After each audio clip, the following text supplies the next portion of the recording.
Welcome back to News Channel Nebraska. You're watching the pregame show live from Haskell Field in Laurel as Laurel Concord Coleridge plays host to the Mustangs of Stanton.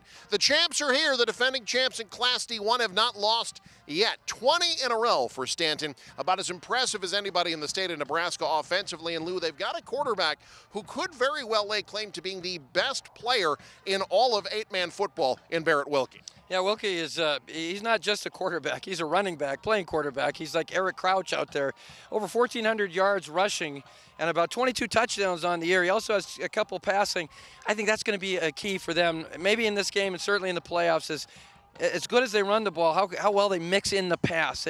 They want to be able to throw when they want to throw rather than when they have to throw. But he is such a dynamic runner, very, very difficult man to stop. Leads Class D1 in rushing to this point in the season. Meanwhile, Laurel Concord Coleridge had their season derailed a little bit early in the season when they lost their starting quarterback, Gibson Roberts. It's taken some of the flavor out of the offense, but Lou, they got a running back named Heisch. Good things are generally going to happen with that historically here. Eli Heisch has been a nice factor for them offensively this season. Yeah, Eli, not Evan. I said Evan earlier because, you know, I'm used to Evan. But yeah, Eli's a good running back, and I think if LCC is going to keep this game close, got to be able to run the ball. And you got to shorten this game. You got to take the ball out of that powerful Stan's offense hands. Can you run the ball? Can you grind out some drives and shorten the game, limit the possessions? Heisch is going to be big if they're able to do that. Heisch averaging just shy of 100 yards per game on the ground for the Bears this season. You'll hear from both coaches coming up. Those conversations brought to you by USAVE Pharmacy, where their mission is your family's health. Back after this, you're watching News Channel Nebraska. Many women might not know that physical therapy is an option to treat many women's health issues. At Faith Regional, that's a priority. Let's meet one of the physical therapists who deals with those conditions.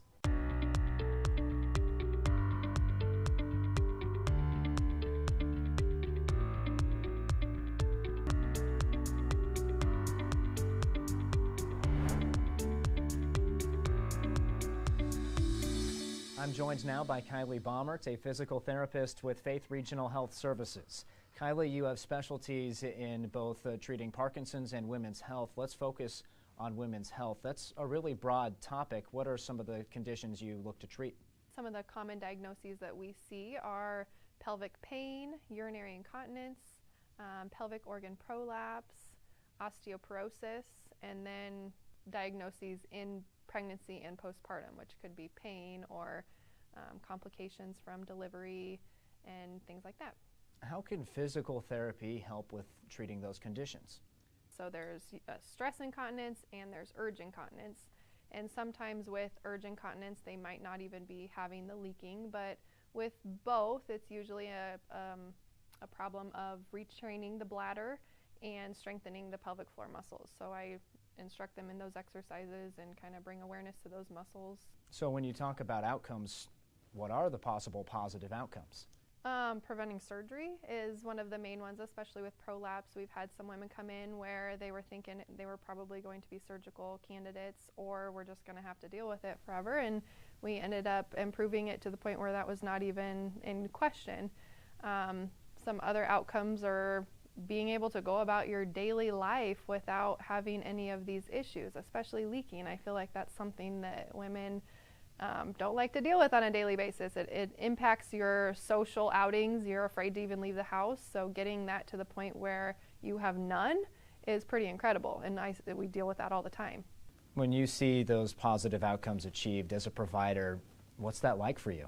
It's very exciting. I mean, as a woman with 4 kids, I know of a lot of these issues and I know how much they can impact your life. So don't think that you should have to deal with these things all the time. Well, Kylie, thanks so much for joining us. Yeah, thank you for having me.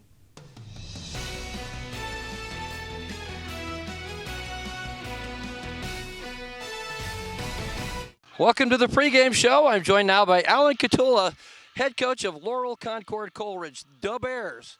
Coach, Coach, it's been a tough season, 1-6, but you guys have been in a lot of games. You played such good competition. What have been the high spots this year and maybe some of the struggles that you guys have had? Well, you know, this is a high spot and a low spot. We've lost 3 games in the fourth quarter, late in the fourth quarter, and that's tough. The high spot is we've put ourselves in a position to win some football games. The inconsistency in terms of execution has been something we've got to improve. Well, this is seniors' last ball game. You know, you've been around a long time. It's another senior group. What does this group mean to you? This is a group, I actually started with as the head coach here at Laurel, and honestly, I really want to see these kids go out with a great effort. They're a great group of kids, and I've enjoyed having them for 4 years.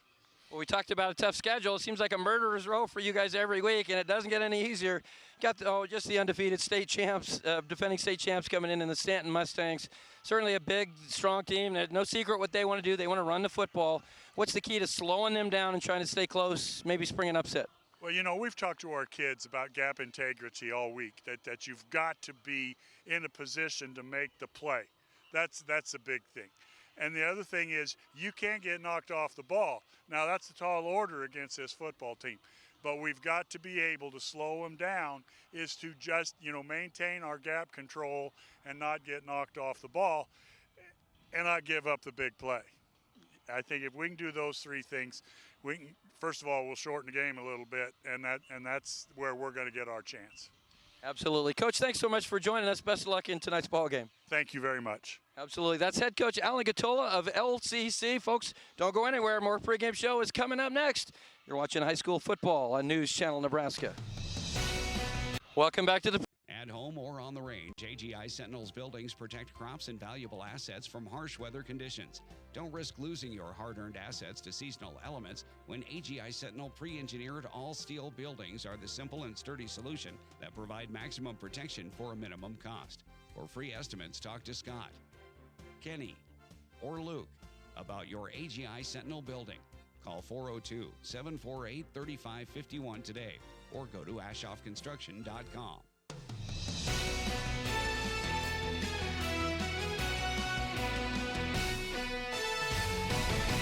Welcome back to the pregame show. Joined now by Dave Stoddard, head coach of the Stanton Mustangs. Coach, this area of the state is just full of really good football teams, and you've played a lot of them. You're still undefeated. Do you feel like this schedule, do you think maybe you're ahead of where you were last year just based on the number of tough games that you've played, or do you have a different take on that? Yeah, although we've went one game at a time, it was a really tough non-district. Then we come into district play where you're playing 3-4 playoff teams again. So we just focus on getting better each day, and the kids have focused day by day, week by week, and have done a nice job finishing games so far. You guys really like to run the football, and you do it very, very well. It's understandable. Now, we talked on the way over here about the wind. Now the wind's dying down. That may give you an opportunity. Do you feel like the passing game is coming around and is where it needs to be heading into the playoffs? Yeah, absolutely. Like you said, we want to get the run game established, and then, if we can set up some play-action passes. We have some spread passing, too, that we like to do. But, get the ground game running and then maybe try some passes after that.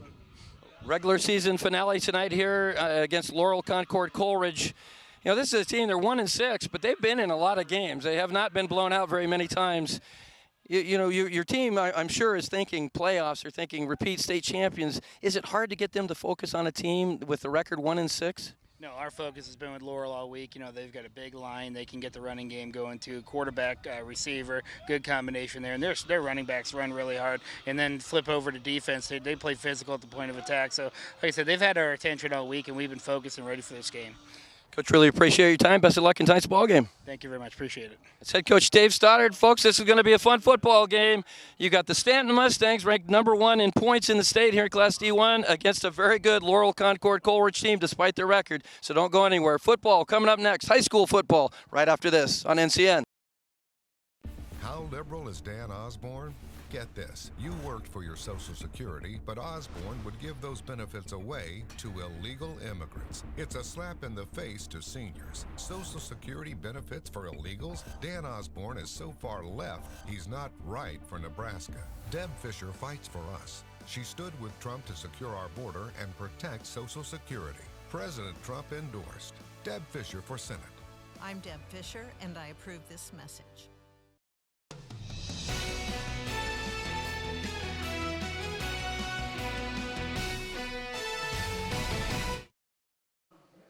Well, it's a big deal when the Stanton Mustangs come to town. Texas Tech commit Ren Brown leading him out on the field. as they get set for action tonight at Haskell Field against the Bears of Laurel Concord Coleridge. The Mustangs, winners of 20 straight, the number one team in the Class D1 rankings on News Channel Nebraska. Let's talk a little bit about our school spotlight. That is brought to you by Currency. Does your business need financing for equipment, trucks, or trailers? All you need is Currency. Visit gocurrency.com. There you see Stanton. They've made 16 playoff trips all time, 4 in a row. They've made it to the title game twice, won their first ever state championship last year. 19 years after their first appearance. Laurel Concord Coleridge, they've made the playoffs 5 times as a consolidated group. There's a lot of history in these towns. Laurel Concord won the 2000 Class C2 state championship. Coleridge was a dominant program in 8-man. They won 4 state titles before they started co-oping with Laurel Concord in 2010 and officially combined just a few years ago. Laurel Concord Coleridge getting introduced on senior night. Let's talk starting lineups tonight, brought to you by Medica. With a Medica plan, you're not just covered, you're cared for. There you see the Stanton defense. They've been pretty good as well. They've only forced 2 turnovers this year, though. Kind of a strange aspect of a defense that has been at times extremely dominant this year. Offensively, we talked about Wilkie Becker Pullman, a fantastic running back in that offensive line. We talked about it anchored by Ren Brown, 285-pounder. A future Texas Tech Red Raider. Meanwhile, Laurel Concord Coleridge defensively, they've been very good. Connor Korth is the 6th leading tackler in the state of Nebraska in Class C1. He flies around. That's a good linebacking crew. And this offensive line, bigger than Stanton's. They average 258 up front with number 78, Eric Hall, 296 pounds at right guard. So this is one of the few times that Stanton can't assume they're just going to muscle their way in against a smaller opponent, Lou. And, you know, I think for Coach Catula, he talked about it. The key is matching physicality. You know, you match up size-wise, but can you match the physicality? And that has been the toughest nut to crack with this Stanton team for the last 2 years. And I think Stanton just a little more experienced as well. That's going to be a big factor in this game. But size-wise, yeah. The key is, just like Coach said, is you've got to come out and you've got to play with that same intensity that Stanton plays with. If you do that, you certainly give yourself a chance to stay in this game. They've been able to do that, stay in games, that is, against some good teams this year. Bears, number 21. Can you do it for 4 quarters against Stanton? Well, nobody's done it so far this year. We'll see how LCC fares here in just a moment. Both of these teams have played among the toughest schedules in the state of Nebraska. Depending on what happens with Elkhorn Valley, both of these teams could have 6 playoff teams on their 8-game schedule. That is battle-tested, and we are underway. It'll be Laurel Concord Coleridge starting with the ball from the 4-yard line. This is Tyler Boyson, the junior, getting out across the 25 to the 28-yard line, where the Bears will start things off 1st and 10. This is an offense that mid-season had to kind of change things up. Their starting quarterback, Gibson Roberts, went down with injury. So Connor Korth went from running back to quarterback, and that's been kind of the issue, has been getting him more consistent offensively. 8 interceptions as a quarterback this year, but they have been improved over the last few weeks. And on 1st and 10, they'll hand off to Heisch, who's got a hole up the middle. There's Eli Heisch across the 30 to the 34-yard line on a gain of 6. Good solid start to the game for LCC. Yeah, I think one of the things that you challenge this LCC team with is, as we just mentioned, is to play with that same level of intensity.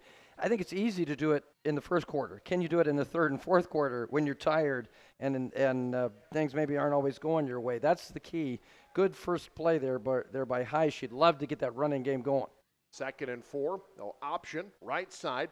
Heisch can't quite get the edge. Solid gain, driven out of bounds on the far sideline by Barrett Wilkie, who is among the leading tacklers for Stanton as well. Gain of 3. It'll be 3rd and 1.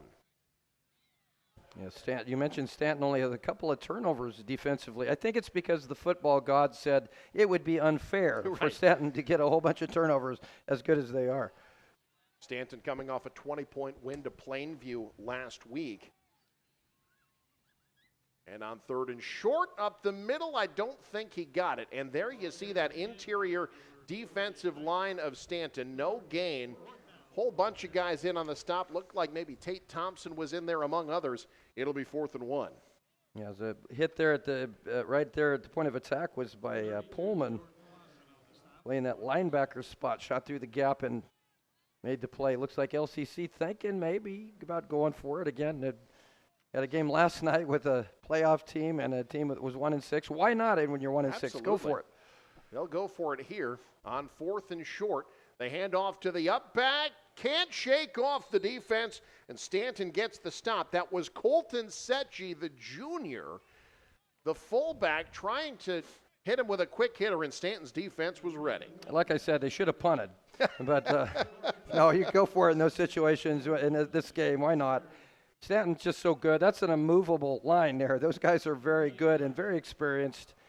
Now the key for LCC is you don't want to give up a quick score here and fall behind real early. That was Becker Pullman making the stop for Stanton. So now they start in LCC territory at the 38-yard line, and we get our first look at this offense that's been averaging 453 yards a game in 8-man this year. It's Wilkie on the keeper. There he goes. Wilkie across the 20, inside the 15. And Lou Wilkie is an incredible athlete, but this offensive line of Stanton blocks as physically and as disciplined as any you will find in the state of Nebraska. Watch Josh Aaron's number 88 put a guy down. He just sealed that block off, and that allowed Wilkie to get around that corner, or get around that edge.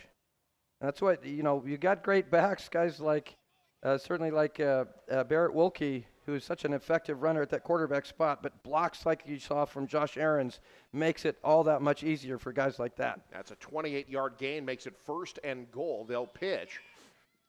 Little cutback there, getting to about the 5 is Becker Pullman, and Coach Gatula talked about that with me earlier this week about how they're so strong they can throw counter plays like the one you saw there. They really try to take advantage of the over pursuit of defenses. It might have a flag down. Yeah, there was a face mask at the end of the play. I don't actually see a flag down. Nope, though, no, I guess not. It looked like they were figuring out a penalty, but I guess not. No face mask.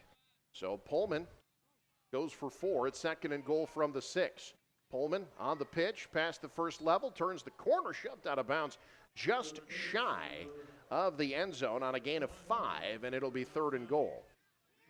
Well, Becker Pullman, another one of those guys, just so good, so talented. We've seen him make a couple tackles on that first drive. So much talent on this Stanton team, and it's Lincoln or bust for these guys. Absolutely.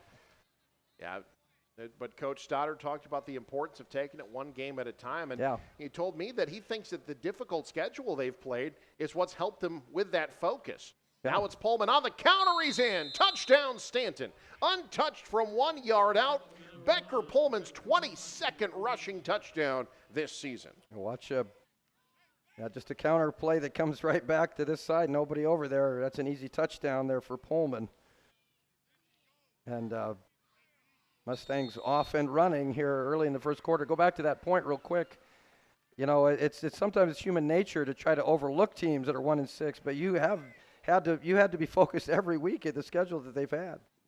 2-point conversion is in for Wilkie, and Stanton takes advantage of the 4th down stop and strikes first. 9:07 to go opening quarter. 8-0 Stanton. You're watching News Channel Nebraska. Need relief from pain or support for recovery? Don't just see anyone, see the trainer. From bracing to home health and rehab products, they provide the right solutions to keep you moving. Whether it's a chronic condition or sudden injury, their expert team will help you find the perfect fit. With a wide range of in-stock orthopedic, sports medicine, or rehabilitation products, See the Trainer is dedicated to improving your quality of life. Visit the professionals at See the Trainer in Columbus, Lincoln, Omaha, Bellevue, and North Platte.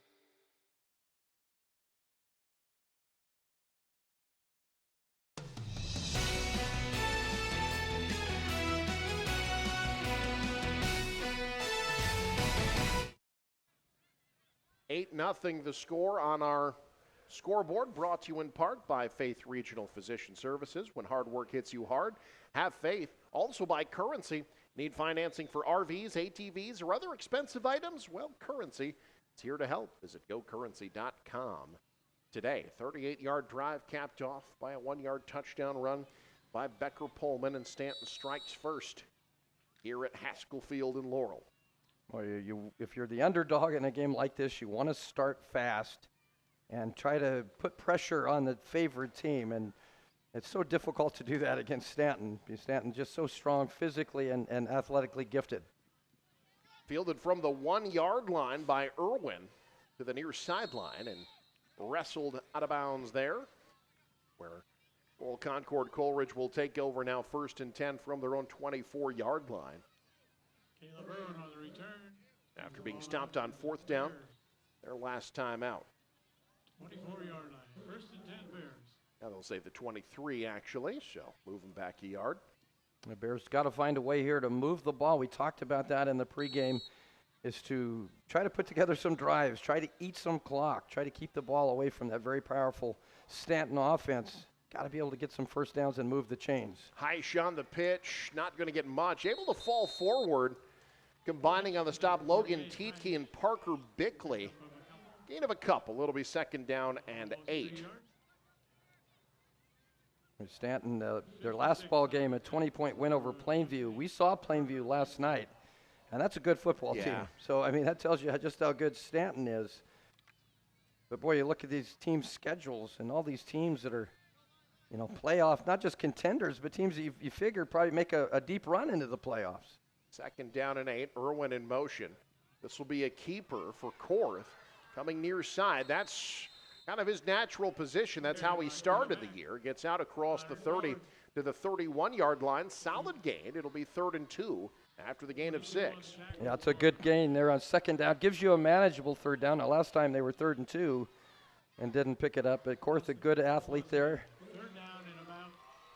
Gatlin Davidson, the junior, makes the stop. Now 3rd down and 2.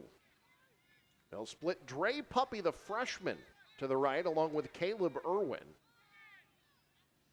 Option on 3rd and 2. The pitch. Heish, 1st down, tripped forward, and keeps this drive moving. Gets just enough to the 34-yard line, and the first down of the game for Laurel Concord Coleridge. Yeah, just what the doctor ordered. Get a 1st down, maybe get a few 1st downs, and certainly like to put some points on the board on this drive. But keep that old clock a-ticking and shorten this ball game if you can. That's the key. I think that's certainly the game plan. All running plays so far for Laurel Concord Coleridge. There's number 8 in a row. It's Heish up the middle, not much. That penetration getting to him early. Looks like Davidson breaking through again. No gain. It'll be 2nd and 10. You're saying it's not going to be like the Pierce-Wayne game last week where Wayne threw like 50 passes. I'll tell you what, I will be shocked if one of these teams throws 50 passes. You could probably go back 3 weeks and struggle to combine both of these teams for 50 passes. These teams could play 4 games and not throw 50 passes. 2nd down and 10. I formation behind Connor Korth, the senior. Going to the air for the first time tonight. Has a man, too tall. Trying to get it to Dre Puppy, of course. Part of the deep playoff run LCC had a couple years ago was Deegan Puppy, very talented receiver. This coaching staff really thinks that Dre Puppy, the freshman, is going to be something special. Yeah, look at that protection there by Eric Hall, 6'2", 296. Well, you can't go through him, and it takes you about a half an hour to get around him. He's a big fella out there, but that's good protection. Give your quarterback time. Replays brought to you by Madison County Bank, here to help you grow. Korth on the back pedal, off his back foot, throws it away. Was trying to look Caleb Irwin's way. It was well covered by Jordan Clausen, and it'll be 4th down. Now you're most likely looking at a punt with 3rd and 10 in your own neck of the woods. And who knows, with this field position, maybe a fake, maybe – I mean, it's your last game of the season. Yeah. You got to believe they've got a couple wrinkles in here. Coach Catula is thinking about some things that they could do here in this ballgame. Dre Puppy is the punter. Averages 30 yards a punt. He's been very good at flipping fields this year. Takes a Laurel Concord Coleridge roll, fielded at the 9, down the near sideline, and stepping out of bounds is Becker Pullman. His tightrope act ends at the 18-yard line, so that's a 10-yard run of a solid punt of 34 yards, and Stanton will have it 1st and 10 on the offensive side for the second time tonight. Yeah, Becker Pullman, I don't know if you knew this, but his real last name is Walenda. You saw him on the tightrope there. That was pretty impressive, though. Pullman, one of the athletes on this team getting college looks, has an offer from MSU Moorhead up there in the Northern Sun Conference, among others. That'd be a good place. I think that level would suit him really well. Gotten a lot of NAI looks as well. 1st and 10 from the 18, direct snap. Wilkie around the outside. Oh, look at that cut. The footwork gets first down yardage. Out across the 30 to the 32-yard line. Tanner Thompson makes the stop, but not before a 15-yard gain by Wilkie. Boy, Wilkie, 6 foot 210, senior experienced guy, a physical runner, just a, you know, that's a problem when your quarterback, the team you're playing, the quarterback could run like that. It's remarkable. You look at, you know, you can check everybody's recruiting history nowadays. Really nobody other than NAIA schools that are looking at Wilkie right now. Well, I got to believe that, I mean, he'd be great there, but talent-wise, he could go bigger, I think. Showing it here. Maybe trying to add to that highlight reel. Oh, ball came out, and Laurel Concord Coleridge has it. Wilkie with the fumble. LCC the recovery at the 23-yard line, and the Bears get a turnover. Yeah, Wilkie going to the ground, and the ball popped out. I think that was Caleb Irwin, number 21, that made the tackle. And that ball is definitely out. Bears get a break here. Football at the 23-yard line.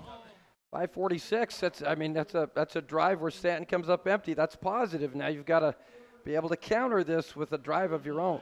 Tanner Thompson, the fumble recovery, his second of the season. And now it's Heisch to the near side on first down, lowering the shoulder out across the 25 to the 28-yard line. I'm sure Eli would like it, but you just can't help compare him to his older brother Evan and the type of tough rushing that we were used to him over the years. Yeah, he's got that same, look at the shoulder there. Get down there and deliver the blow against that defensive back. It'll be second down and 5 across the 25 to the 28-yard line. Halfway home, first quarter. Bears trying to even this game up, our first quarter.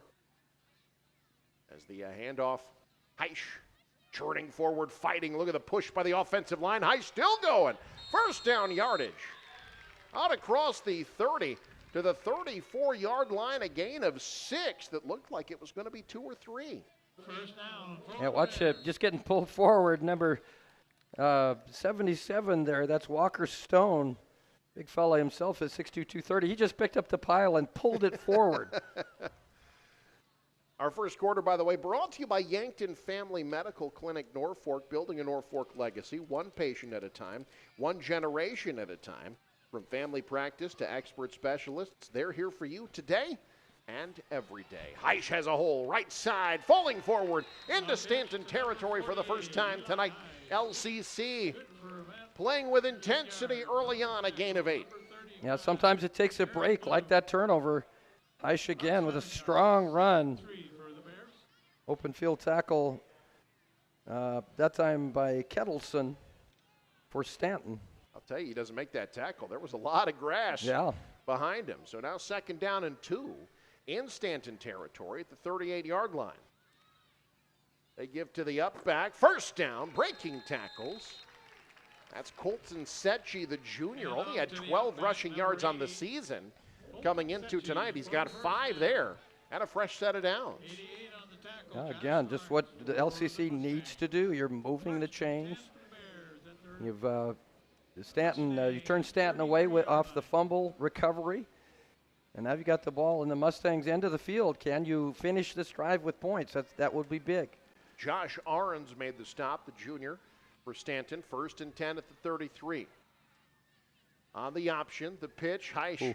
Boy, he did a nice job to haul that one in. The pitch was a little in front of him. Slowed him up a bit, no gain. It'll be second down. And we see the replay here. Watch number 1 there. We'll just watch him track this play down. Woo. I mean, that is athletic right there. Because he played that perfectly because he forced the quarterback to commit, but yet he held his responsibility there on that option on the edge and made a sure tackle out in the open field. Pullman has been great defensively here tonight. Pullman, the leading tackler, had 5 tackles, a sack last week, and that win over Plainview. They gave him a yard, so it's 2nd and 9. They'll try the other side this time. Korth keeps, whirls ahead inside the 30. Forward progress stopped about the 29-yard line. About 3, well, 3rd and maybe 5 coming up.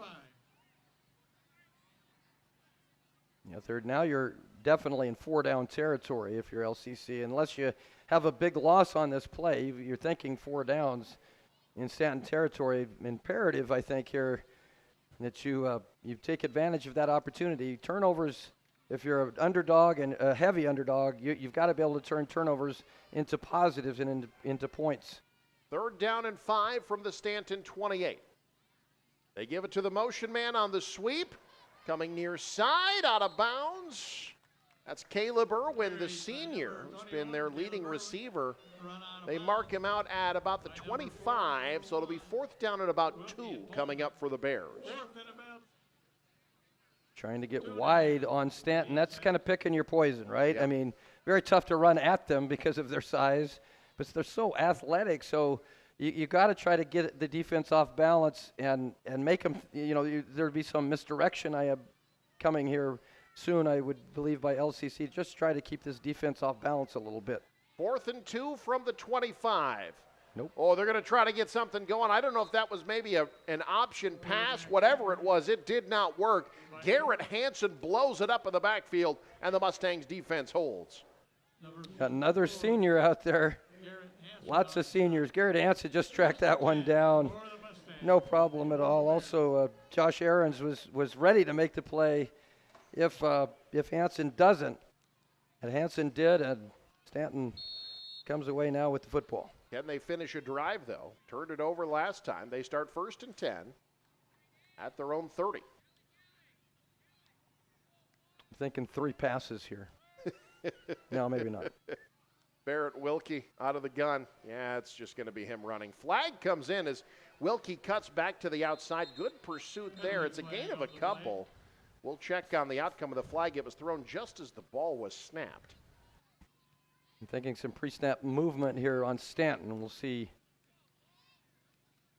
That is indeed motion against Stanton, their first penalty of the game. Illegal procedure on the Mustangs.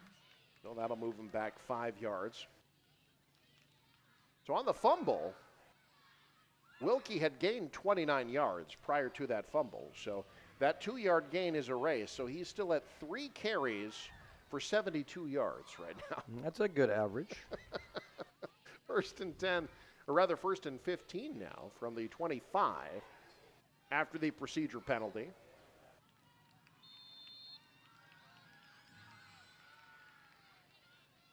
Everybody up in the box.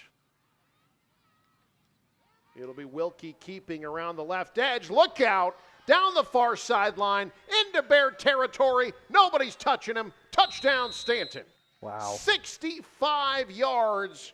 Wilkie had a convoy of blockers and did the rest with his speed. Yeah, he had a convoy of blockers, but you mentioned that word, speed. Look at him picking them up and putting them down. He just ran past guys, just ran away from them. That's an athlete right there. Impressive. His first rushing touchdown tonight and 22nd of the season. That is Class D1's leading rusher this year, adding 65 more yards, already well over the century mark on 4 carries. What's about 4 for 140? That's ridiculous. And now they'll go for 2. A direct snap to Pullman this time. He's able to find the edge and get in. So 2:08 to go. Opening quarter, 16-0. Stanton extending their lead. You're watching News Channel Nebraska. Heine Electric and Irrigation can help you with several services. Wells and pumps. They have well drillers registered in Nebraska, South Dakota, and Iowa with contractors who can install your line and pumps. Suck-up Grain Service. Technicians can frame, pour, build, and service your suck-up grain bins and grain handling equipment. Center Pivot Service. With their Valmont trained and certified technicians, they provide top-notch service and they have the equipment for earth moving and clearing. Heine Electric and Irrigation, Hardington and Vermilion. Nebraska, it's time to celebrate our community heroes. Do you know a local hero who dedicates their time to make your community better? Someone who leads with a vision for a brighter tomorrow and inspires others to join? Nominate them today for the Community Hero Program, thanks to Medica. Each month, one Nebraska hero will be chosen and will get to choose a nonprofit to receive a $1,000 donation. Let's honor those who make our community shine. Community Hero, celebrating the heart of Nebraska.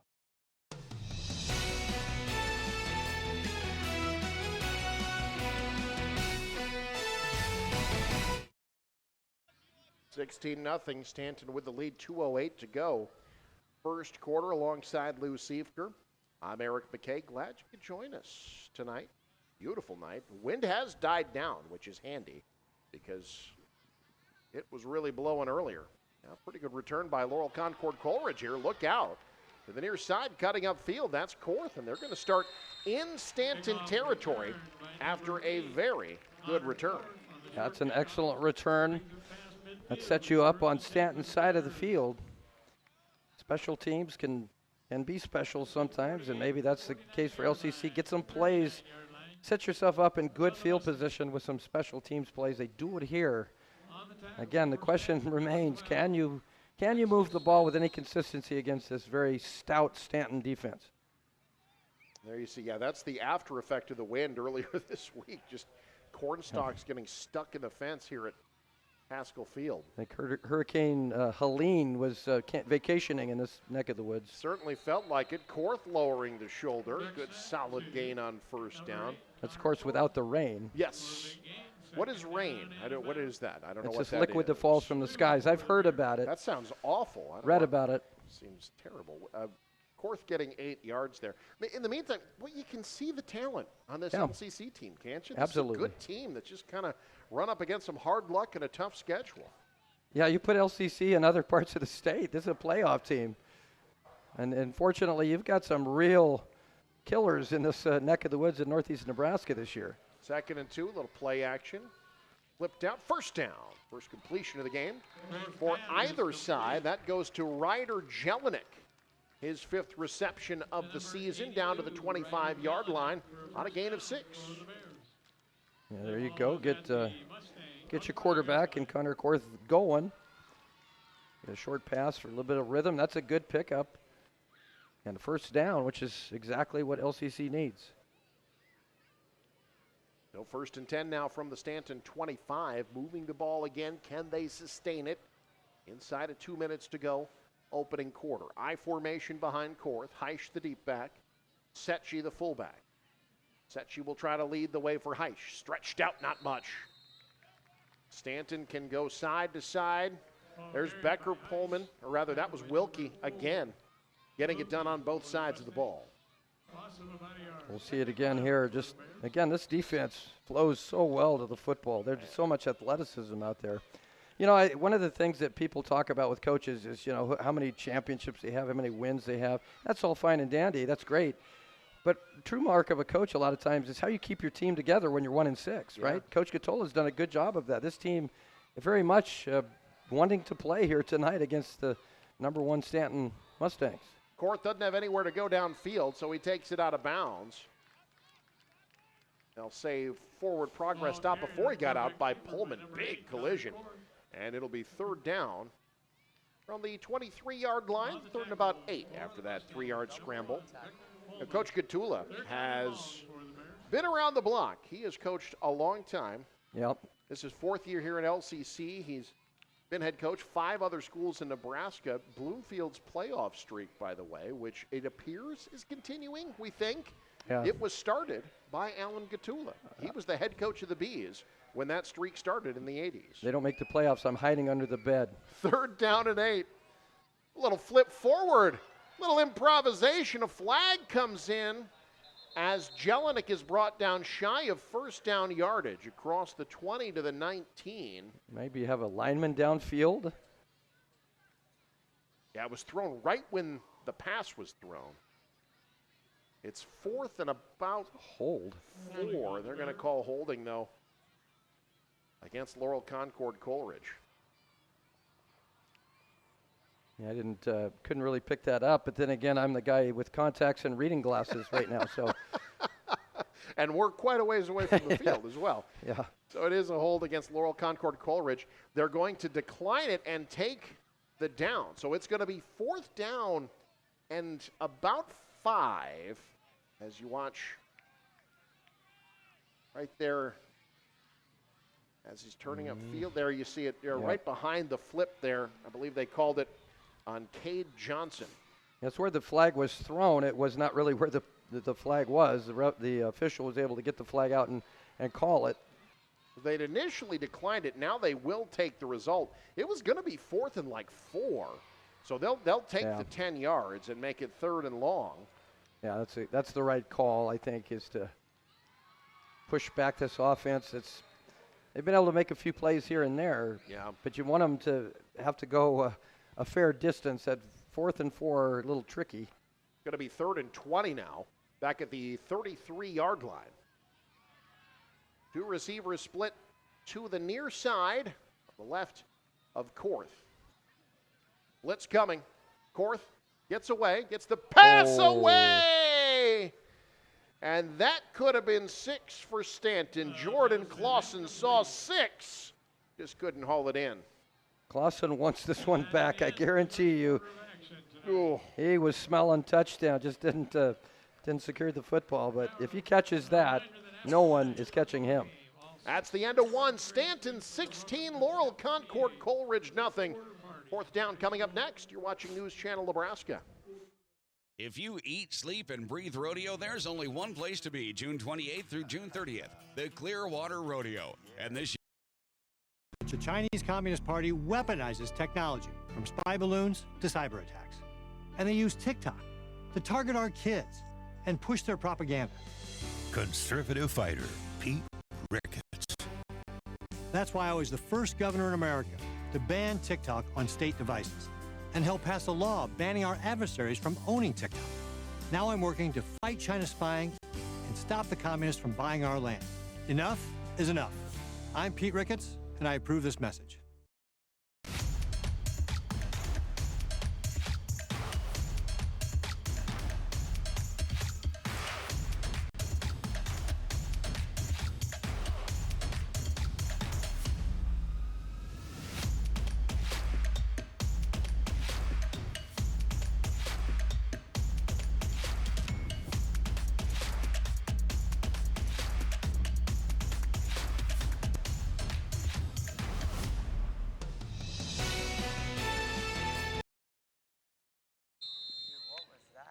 So on 4th down, punt goes into the end zone, and Stanton will be starting 1st and 10 from the 15-yard line if the defense gets another stop. Alongside Lou Siefker, I'm Eric McKay, starting the 2nd quarter here at Haskell Field.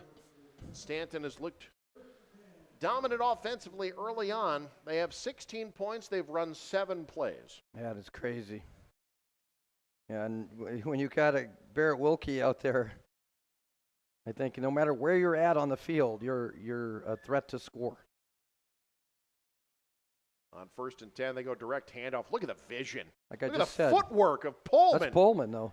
Into Laurel Concord Coleridge territory. It's like a true wildcat out there. They send both of them back. You don't know who's going to get the snap, and look at him navigate. Yeah, that's just great footwork by Pullman and vision. Good blocking up front as always. And able to, again, kind of go down that sideline, a big gain. You know, throw Becker Pullman in there with Barrett Wilkie. Those guys are just like, boy, they're just like razor blades. They're going to cut you every single time. 37 yards on that scamper. It's Pullman in there at quarterback still on 1st and 10.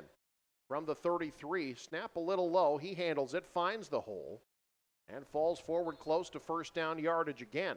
Out across the 25. They'll mark him there. Gain of 8. It'll be 2nd down and 2. Well, it's be a long night here, or perhaps a short night if you can't slow down this offense. They're just kind of naming their yards, it seems, at this point. And you really have no shot against Stanton if you can't at least slow down this running game. And you saw it there, the hole maybe opened up a little bit later, and the patience of Pullman to find it and hit it. They just hit on all cylinders. Second and short, Pullman straight ahead, following his blocker, first down and more. Inside the 20, inside the 10, shoved out of bounds. At about the 5, it'll be first and goal after an 18-yard gain by Becker Pullman. Again, just a solid up front there. He gets a nice hole to run through, and so athletic. Finally gets pushed out of bounds. Caleb Irwin saved a touchdown there. Actually a gain of 20. It's first and goal now from the 5.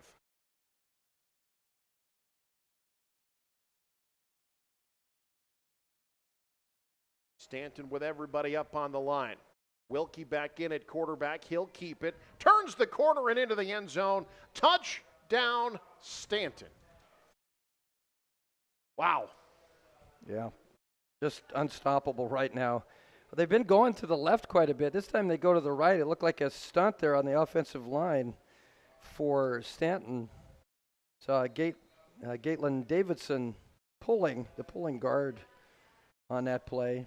But you run into the right. You're running over there by Ren Brown, too. There's just his 6'6", 285 frame. Again, with him at center, you really can just kind of angle to whichever side he's going. He's lined up at guard here, but they go up the middle for the 2-point conversion. It is good. Jordan Clausen, 10:48 to go. Second quarter, Stanton is rolling. They're up 24. This is NCN. At Faith Regional Physician Services Family Medicine, our definition of care is showing devotion to and concern towards the health of you and your family. We believe each person that walks through our doors deserves to have a primary care provider they're comfortable with, to be treated like family, and to have their health needs exceeded. Our 20 family medicine providers, located in 10 communities throughout Northeast Nebraska, offer comprehensive health care for all ages. Whether you need a yearly checkup, chronic care management, or you're under the weather, count on us for primary health care you can trust. And if you or your family require a higher level of care, our primary care providers connect you to the area's largest multi-specialty physician group, ensuring a seamless healthcare experience. Choose Faith Regional Physician Services Family Medicine, where we don't just care for you, we care about you.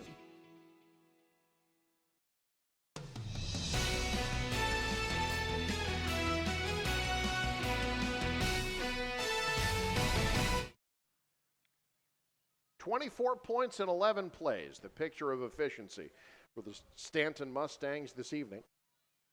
Barrett Wilkie's 5-yard touchdown run extends the lead now to 24-0. Alongside Lou Siefker, I'm Eric McKay from the 10-yard line. This is Tyler Boyson slipping. Oh, he had a seam. What a solid return, and Laurel Concord Coleridge will take over on offense. Boy, another pretty good return as it is, but it could have been a great return. And unfortunately, I think the wheels just came out from under him there. The old turf monster got him. But a solid return. First and 10 from the 25 for a Laurel Concord Coleridge offense that has moved the ball fairly well this evening. Just have not been able to sustain it enough to finish off with scores. Under center, it's Korth. On play action, over the middle, Jelinek dropped it. Had Pullman bearing down on him, it'll be 2nd and 10. Yeah, that's a wise move when you got Becker Pullman coming after you. I wouldn't have caught the ball. But I'm kind of a chicken, but. Becker Pullman, 6 feet 200 with that kind of speed. Stanton has such a great track program as well. Pullman, a big part of that. Well, that's exactly what it was. It wasn't the worried about getting hit. It's you got a guy with some speed. You got to catch that ball and get going to make a play. And sometimes when you hear those footsteps, you're thinking about making the play and you don't secure the football. I think that's what happened there. 2nd down and 10. Out of the gun, it's Korth. Irwin in motion. Korth, I think, wanted to go to the edge. Stanton came late off the edge. Great play in the backfield by Tietke. Nice job by Korth to make something out of it. Gets back to the line of scrimmage, and it'll be 3rd and 10.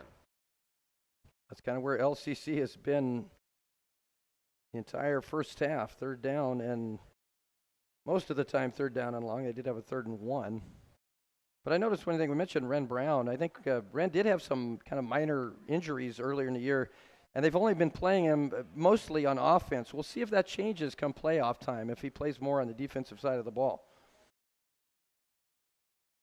Caught. Oh, he was behind the defense. Boy, I think Clausen might have gotten a hand on that. Caleb Irwin turning upfield. That one could have been 6. Yeah. He had a blocker out in front of him. It would have been 2-on-1. Caleb Irwin likely scores if he catches this football. Yeah, we'll see if there's a tip of it. No, it just barely got through. Yeah. Oh, boy, poor Caleb Irwin. He's going to want that one back. Yeah, that's 6 points. A blocker in front of him and only one defender out there. As it is, Puppy will have to punt it away.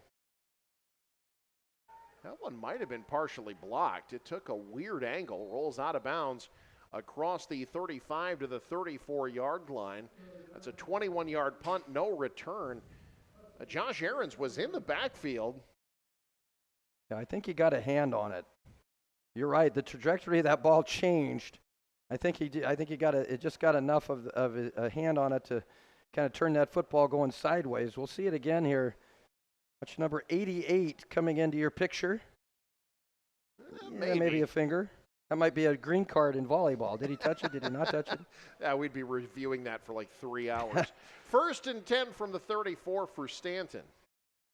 The Mustangs rolling in the final game of the regular season. Option, pitch. Pullman, look out. Goodbye. That's it. He's gone. Nothing but Haskell Field in front of him. Touchdown, Stanton. Becker Pullman's second one tonight from 46 yards away. Well, it's just so hard to contain this team. First of all, the big dogs out there.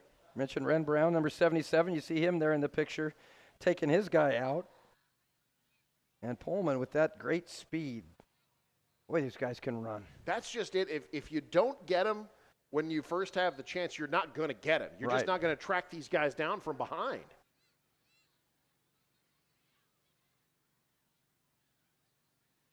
And, of course, all these guys that you're seeing were also key cogs in that state championship team last year. They only graduated a couple of guys. This two-point conversion needs help. Wilkie trying to sprint to the near side, trying to turn the corner, shaking off defenders. My goodness, he got it. Wow. Oh, what a two-point conversion from Barrett Wilkie. He ran about 75 yards and gets 2 points. Well, that just won him the Heisman Trophy. I'm voting for him. That is incredible. Look at this.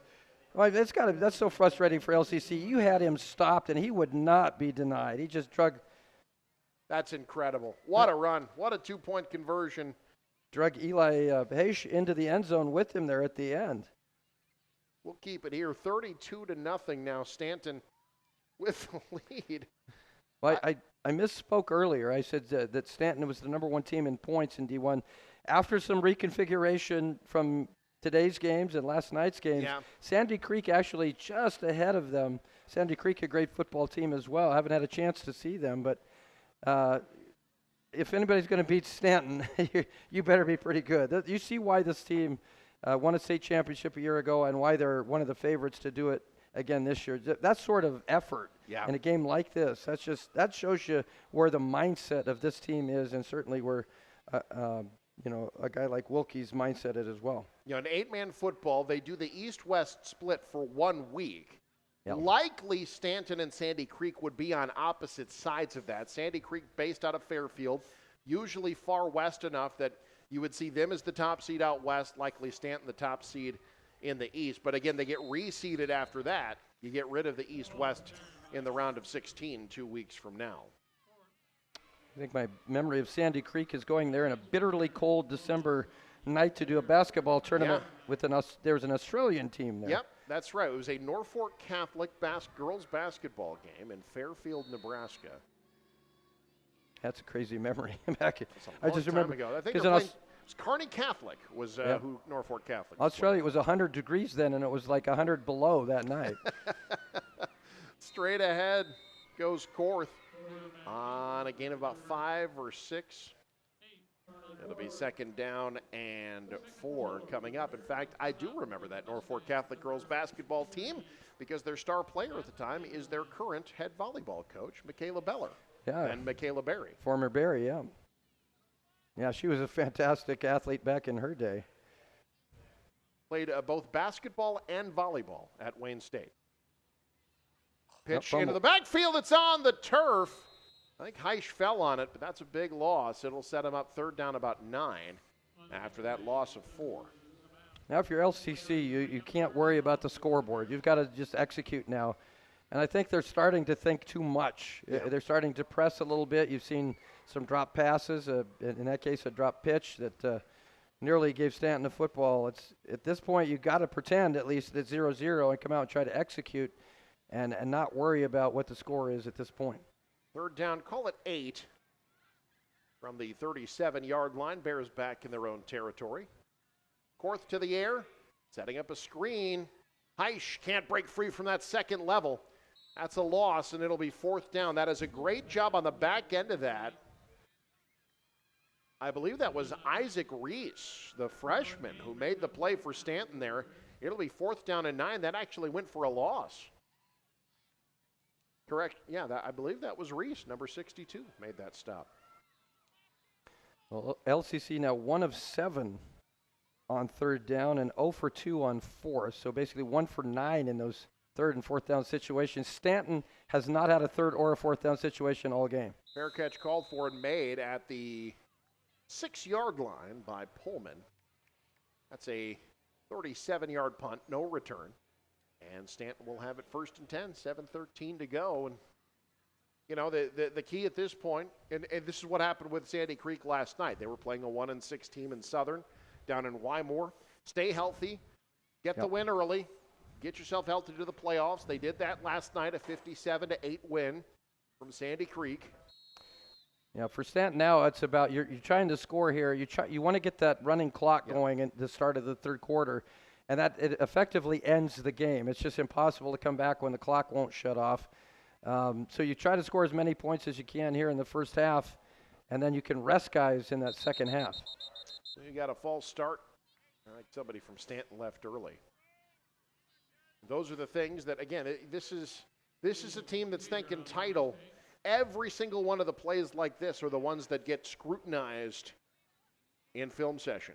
Yeah, it's a different standard right now for the Stanton Mustang program. They've reached that the pinnacle, and you've got a team that won last year that has got so much talent coming back.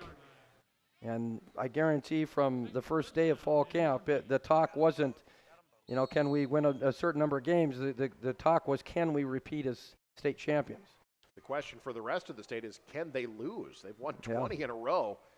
Dating back to last year. Oh, my goodness, broke that tackle in the backfield, still going. Stiff arm out of bounds at the 18-yard line.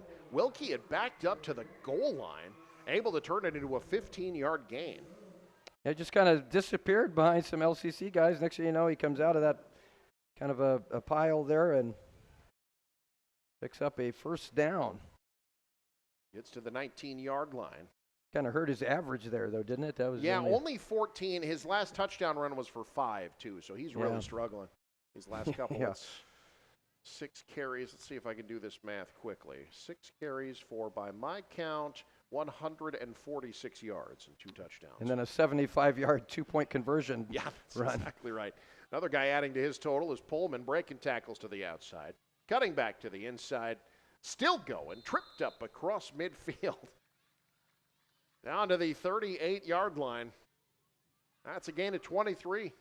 When you got Wilkie and then Pullman, it's kind of like which gun do you want to get shot with? Two guys have run the ball for Stanton 14 times, and it has gotten them 32 points and well over 300 yards in the first half. Yeah, it's tough to stop either one of those guys, let alone both of them.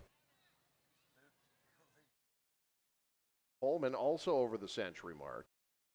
He had that 46-yard touchdown run earlier. He's at 144 on 8 carries.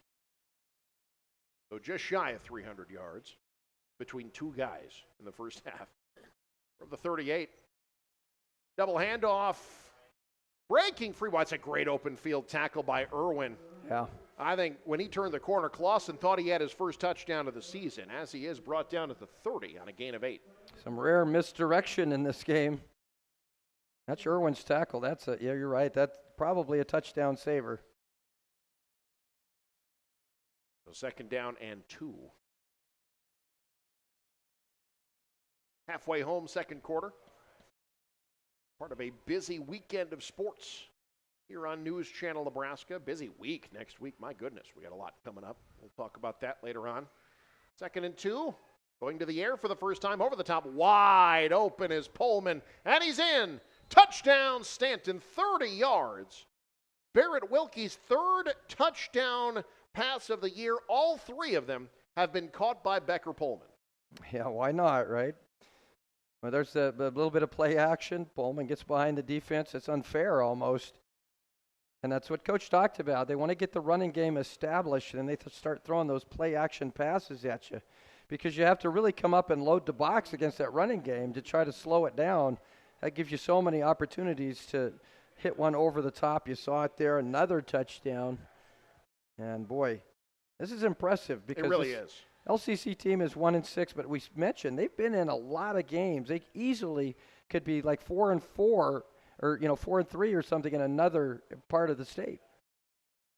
Off the left side, flag comes in as his 2-point conversion is good, but we'll check the penalty. Might be a hold, causing this one to come back. Yeah, Lou, you and I have seen a lot of dominant teams over the years at a lot of different levels, and this Stanton team is, through 2 quarters, about as dominant as we have ever seen.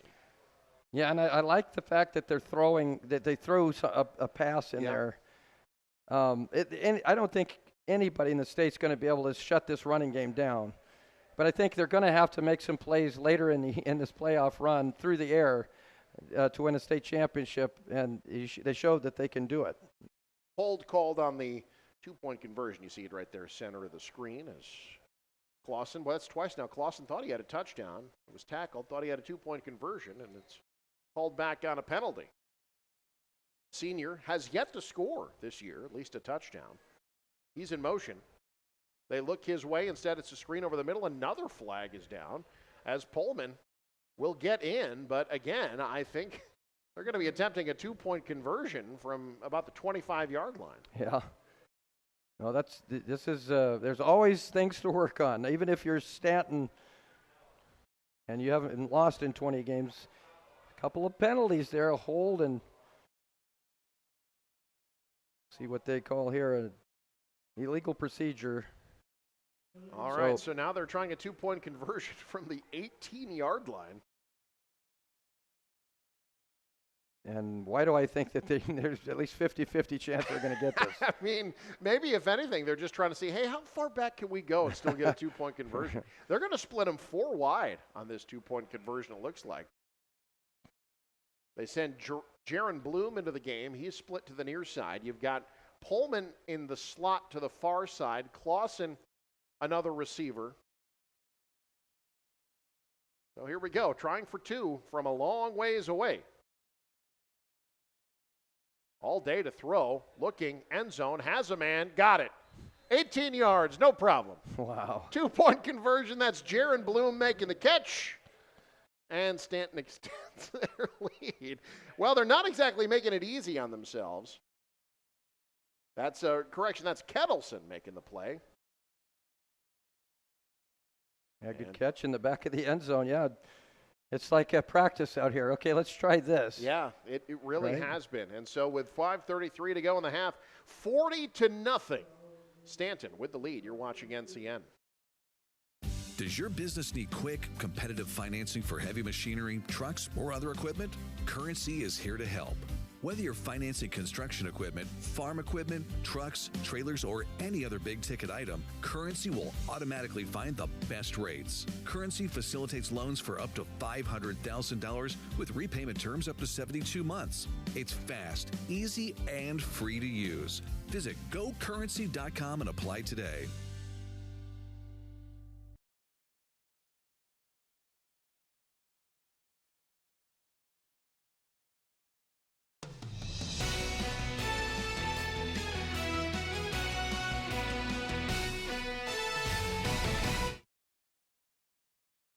Laurel Concord Coleridge returning the kickoff back. This has been a bright spot, honestly, for the Bears tonight. Their return game has been solid. Irwin gets out across the 35-yard line, so solid field position again for the Bears, needing a score now to prevent that running clock from starting in the second half.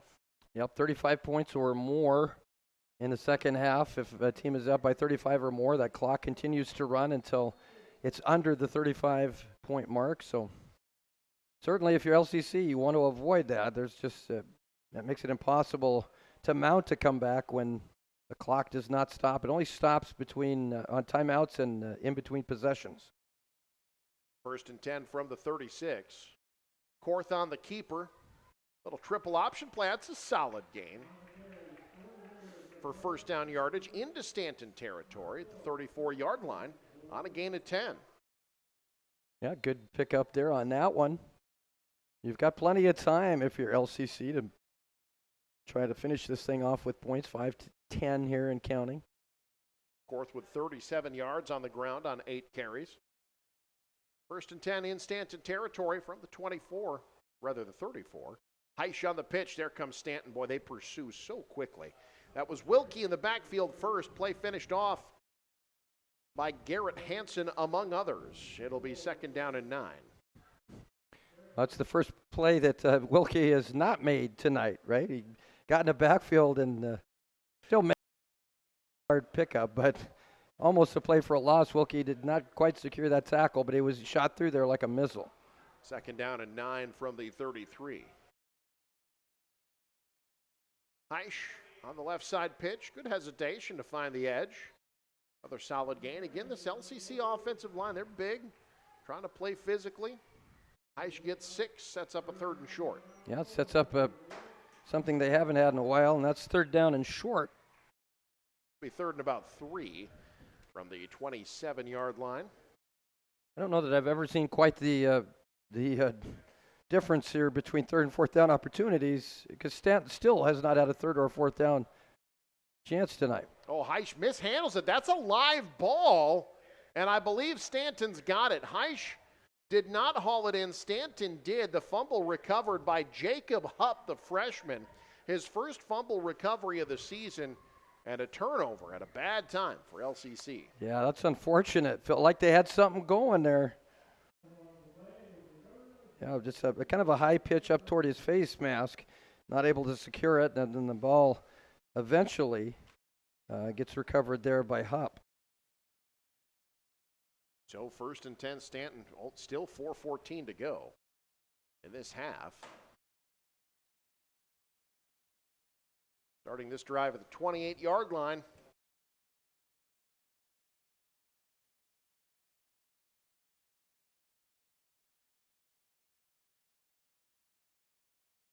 Out of the gun, Wilkie fires, far side, caught. Good move in the open field by Pullman. Oh, wow. The stiff arm down the sideline. Oh, Becker Pullman putting on a show tonight. Yeah, that was unfair, that stiff arm. Goes for 23. And that's a good defender, too. Yeah. That he just did that, too. So 1st and 10 at the 29-yard line. Yeah, Stanton now trying to, there's nothing unsportsmanlike here. You're trying to get as many points as you can and put this game away by halftime. Well, and you're trying to get reps too, right? Right. You want to get your ones, as many plays as possible, to the air, over the top, wide open again. It's a touchdown. Jordan Clausen, the senior, his first touchdown of the season on his 5th reception of the season. Chance earlier, he gets this one. Sometimes those are the hardest ones to catch. Not only are you wide open, but you haven't had a touchdown all year. You're just thinking, oh, catch it, catch it, catch it. And he did. Touchdown Stanton. And the Mustangs are rolling. That one went for 29 yards. Well, all right, let's see what they do to make this 2-point conversion hard on themselves. Yeah. They'll just go with an inside give, keeping it simple. And spinning forward into the end zone for 2 is Hunter Robinette, the junior. Still 3:58 to go, 48-0. Stanton rolling. You're watching NCN. At Security Bank, we believe that growing a strong community starts here. We're committed to more than just financial services. We're committed to you. Whether you're planting seed for the next big crop or building a family legacy, we're here to help you grow. From operating loans to community events, we're more than a bank. We're your neighbors, your partners, and your biggest supporters. Security Bank, located in Laurel, Allen, Osmond, Hardington, and Coleridge. My kind of bank, proudly serving your community. Member FDIC, Equal Housing Lender.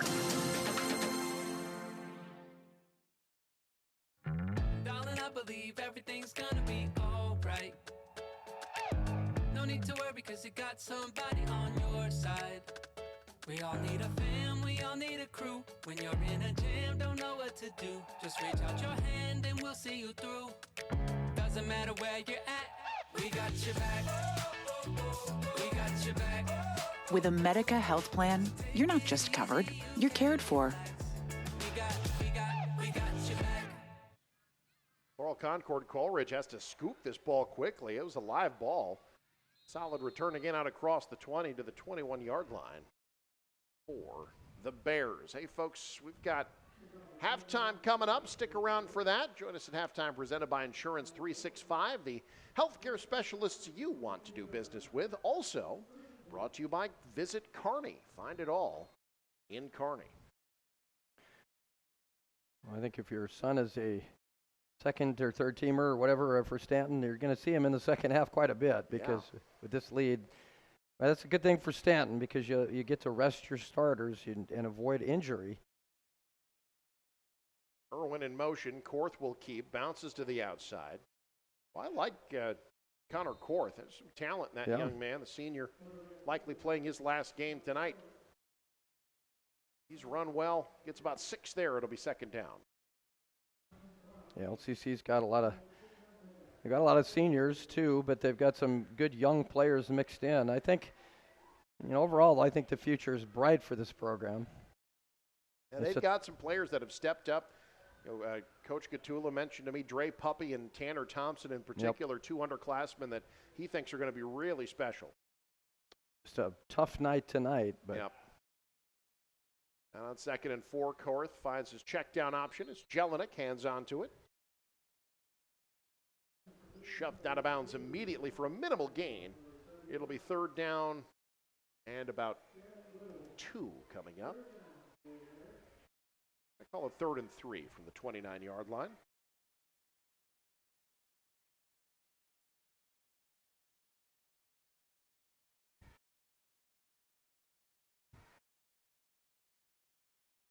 Well, 3rd down. High formation. Here's Heisch. Can he get the edge? Tripped up from behind. I think he got it, though. That's good blocking up front. Gets to the 30. And that'll be shy. He needed the 32-yard line. I thought he was farther upfield. They marked him a little shy. It'll be 4th and 2. Yeah, just went down there right at the 30-yard line. So LCC now 1 for 9 on 3rd downs in the first half. And likely going to go for it here on 4th. 4th down and 2 from the 30. That was Jacob Hupp again, who recovered the fumble earlier, making that nice open field tackle. 4th down. Korth, dropped the ball. Ball's on the ground. I think LCC came up with it, but Stanton gets the stop. And it'll be 1st down. Breaking through the line there was Parker Bickley, 210-pound senior, to make the play for a loss of 2. Well, just good kind of bad to worse for LCC. And a timeout for Stanton. Plenty of time, 1:53 to put a little bit more on the board, and then you're going to play your subs the entire second half with a running clock. They'll have it 1st and 10 from the 31-yard line. Just want you to let you know, Eric, I'm giving up menthol cigarettes. My voice is it's hard to talk with the, no, I'm just kidding. The husky voice of Lou Siefker. It's been there's been all kinds of stuff going around. If anything, you want these players not only to stay healthy, just in terms of injuries, yeah, I know, to not catch colds. We've heard of guys getting pneumonia, for goodness sakes. It's been going around. It's been so dry and so windy. It has been a rough go of it for a lot of teams in terms of health. By the way, I did want to mention, we'll take a look at some key 8-man games at the half. There is that other Northeast Nebraska game that people are wondering about. Battle Creek, they're in the second quarter in Norfolk, a 7-6 lead on Norfolk Catholic. Well, that would be a big one if Battle Creek could get it. I like that Norfolk Catholic team, though. They are so diverse offensively and very good defensively as well. Already seeing the subs come in, and we get a flag down. That new quarterback in for Stanton is Tannen Kettleson.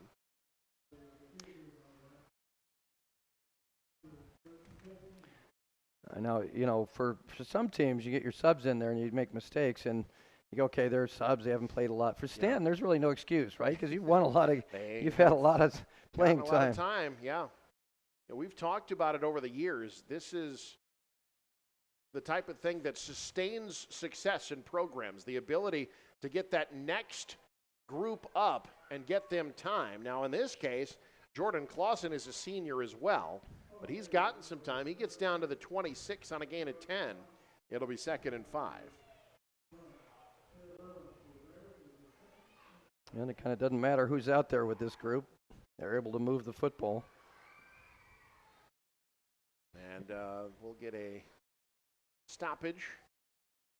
Officials timeout. I think a player had a issue with a helmet maybe, or yeah, looked like it. Equipment malfunction of some kind. So Walker Stone checks in for big Eric Hall, 296 pounds. That's a big young man. Yeah, the small guy is 230, right? I mean, that's it's a huge line. Here's Kettleson around the outside, has first down yardage. 160-pound senior.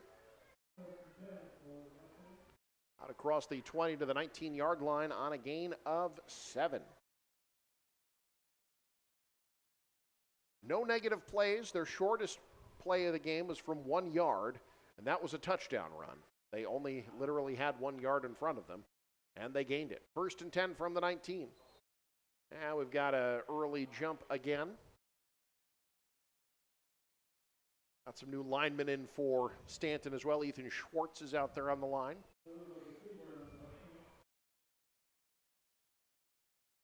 Well, again, we talk about this a lot with these sort of programs and what a bonus it is to get guys this sort of playing time. That, other programs, they're not going to get that until maybe they're a junior or senior. You get sophomore and freshman, a lot of game reps. 1st and 15. Good cutback by Clausen into the open field. The stiff arm, he's gone. Wow. Touchdown, Stanton. Clausen in from 24 yards out. His first rushing touchdown this season. Clausen has a last touchdown on a catch. Now a nice run. That's another good running back for the Stanton Mustang team. And Jordan Clausen, another senior.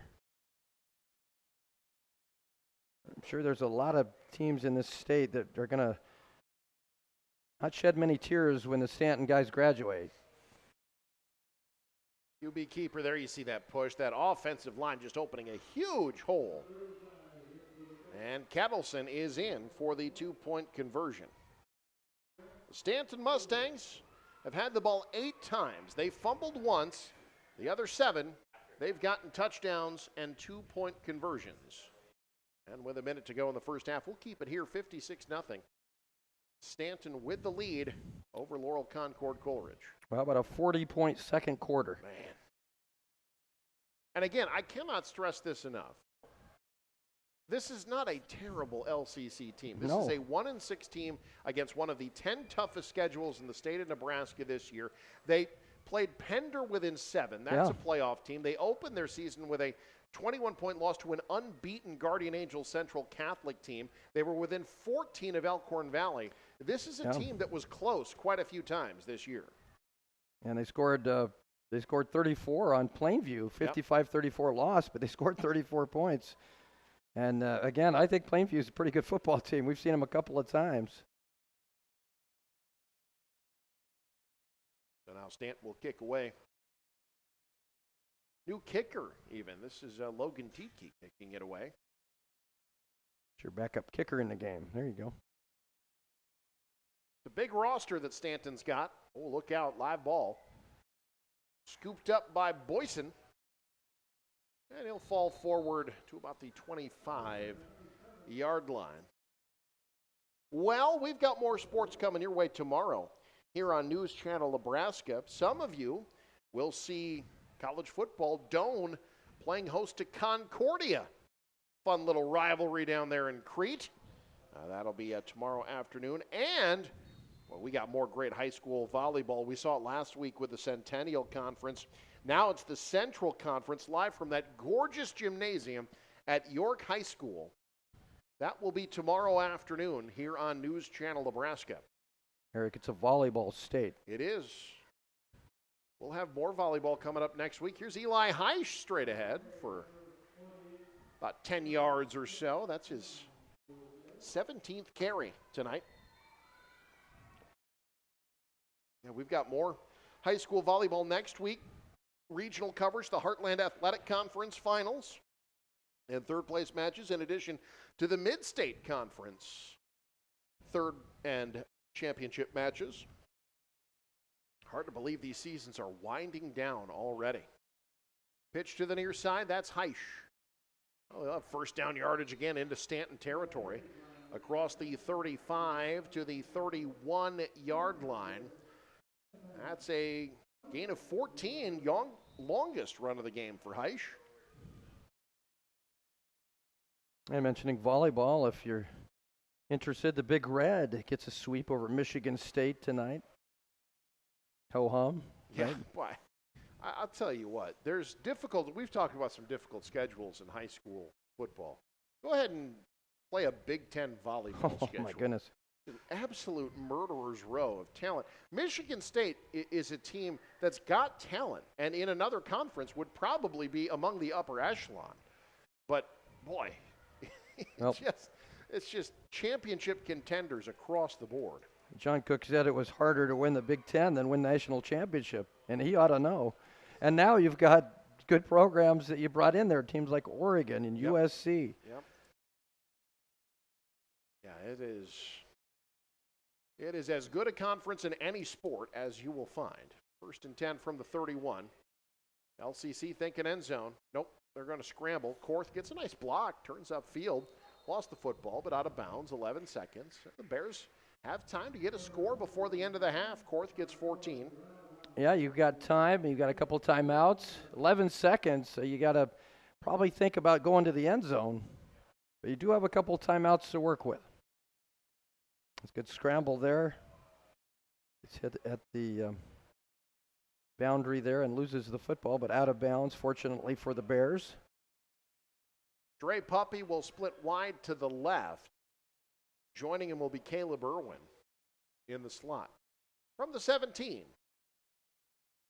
Korth buys time, throws left side, caught, and out of bounds goes Irwin at the 11-yard line. Are they going to say he was out of bounds? Didn't haul it in bounds, so it's 2nd and 10. Well, 5 seconds, so even with your timeouts, you're going to have to think end zone here. Unless you have a very quick out pattern or something to pick up a few yards, but it's not enough time to do anything inside that field of play, even with the timeout. You just tell your quarterback, don't pull an Ohio State here. Yeah, don't slide. From the 17. Here comes the pressure. Korth gets it away, looking almost. Puppy got a hand on it. Might have been tipped a bit by Clausen. Rather, that was Irwin in the end zone that couldn't haul it in. And that takes us to the end of the first half. Sheer dominance by the number 1 team in the state. 56-0 halftime show coming up. This is NCN. At Woodhouse Ford, we make car buying simple. Whether you're looking for a spacious SUV or a powerful truck, let our friendly and knowledgeable staff help you into your next vehicle. Take advantage of current offers going on now. Shop online or in-store at one of our 3 convenient locations in Blair, Omaha, and Plattsmouth. Shop with confidence at Woodhouse Ford.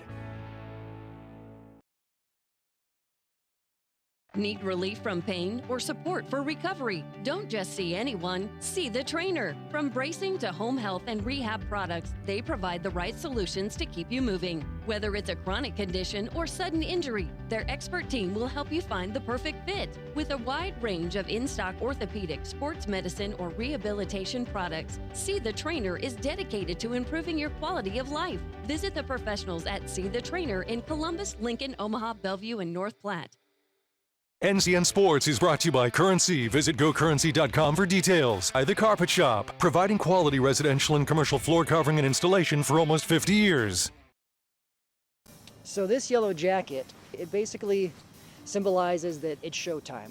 The yellow jackets are a throwback to Monday Night Football. The 1970s, Keith Jackson, Howard Cosell. That was the big broadcast in the country. Now we're the big broadcast in Nebraska. When News Channel Nebraska is covering a game, we want you to know that we take it seriously. We want to dress sharp. We have pride in what we do. And we're going to wear those yellow jackets to show people, you know, we're a little old school, but we're also the important broadcast of the night. NCN Sports is brought to you by USafe Pharmacy, where their mission is your family's health. See the Trainer. Don't just see anyone, see the Trainer with locations in Columbus, Lincoln, Omaha, Bellevue, and North Platte. And by Stanton County and Elkhorn Rural Public Power Districts, your energy supplier. How liberal is Dan Osborne? Get this, you worked for your Social Security, but Osborne would give those benefits away to illegal immigrants. It's a slap in the face to seniors. Social Security benefits for illegals? Dan Osborne is so far left, he's not right for Nebraska. Deb Fisher fights for us. She stood with Trump to secure our border and protect Social Security. President Trump endorsed. Deb Fisher for Senate. I'm Deb Fisher, and I approve this message.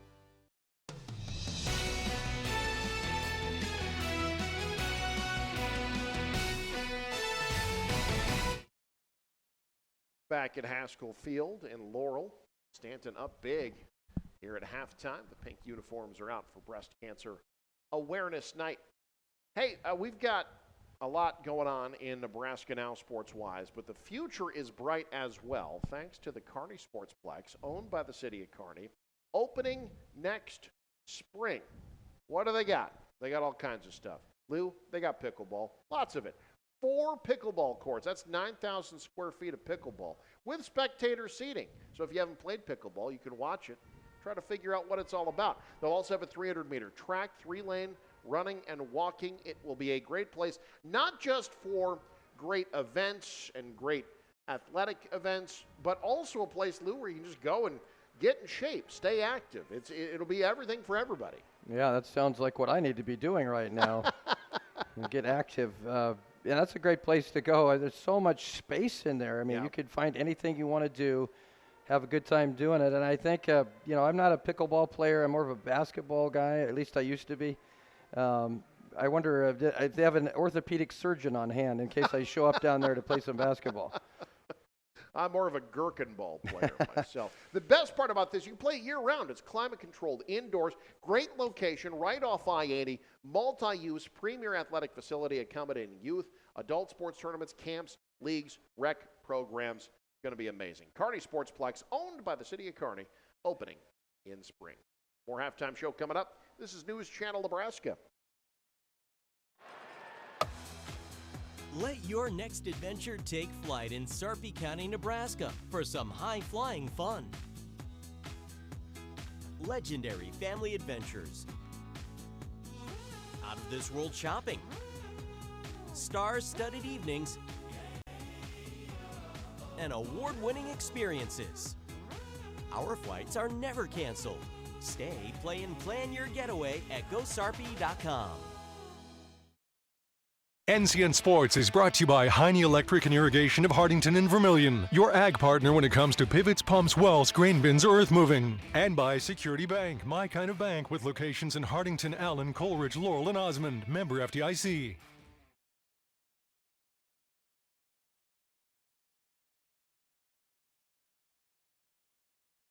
At Faith Regional Physician Services, ensuring our patients receive high-quality care in a location that is convenient for them is at the heart of all that we do, which is why we couldn't be prouder to have expanded our service offerings by adding 2 ear, nose, and throat experts to our world-class team of providers. If you or your child are dealing with painful ear infections, troublesome ringing in your ears, agonizing throat soreness, or other ear, nose, and throat or head, speech, and sleep conditions, turn to Dr. Justin Oltman and Dr. Eric Roy for relief. Our 2 ear, nose, and throat specialists believe in a patient-focused approach to care and offer advanced technology paired with their training and expertise for the best possible outcomes. Don't let earaches, sinus infections, allergies, or difficulty swallowing control your life. Our physicians can help you find freedom from pain and discomfort using both surgical and non-surgical techniques. Faith Regional Physician Services. Your relief starts here. It's Jeep Adventure Days at Woodhouse Chrysler Dodge Jeep Ram. Browse our full lineup of new Jeeps like the capable and confident Jeep Compass. And take advantage of our current offers going on right now. Visit one of our 2 convenient locations in Blair or Bellevue today. Serving our customers since 1991. Woodhouse is your trusted Jeep dealer.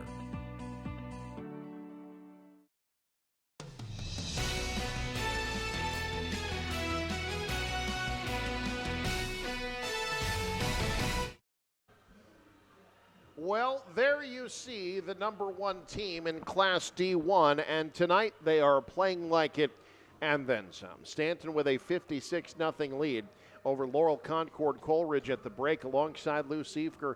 I'm Eric McKay. We'll take a look at our top plays here. Lou, this is just sheer dominance by a, first of all, really strong offensive front and maybe the best 1-2 punch running the football in the state of Nebraska. Well, if there's a better one, I don't know that anybody wants to see it because these guys are frightening.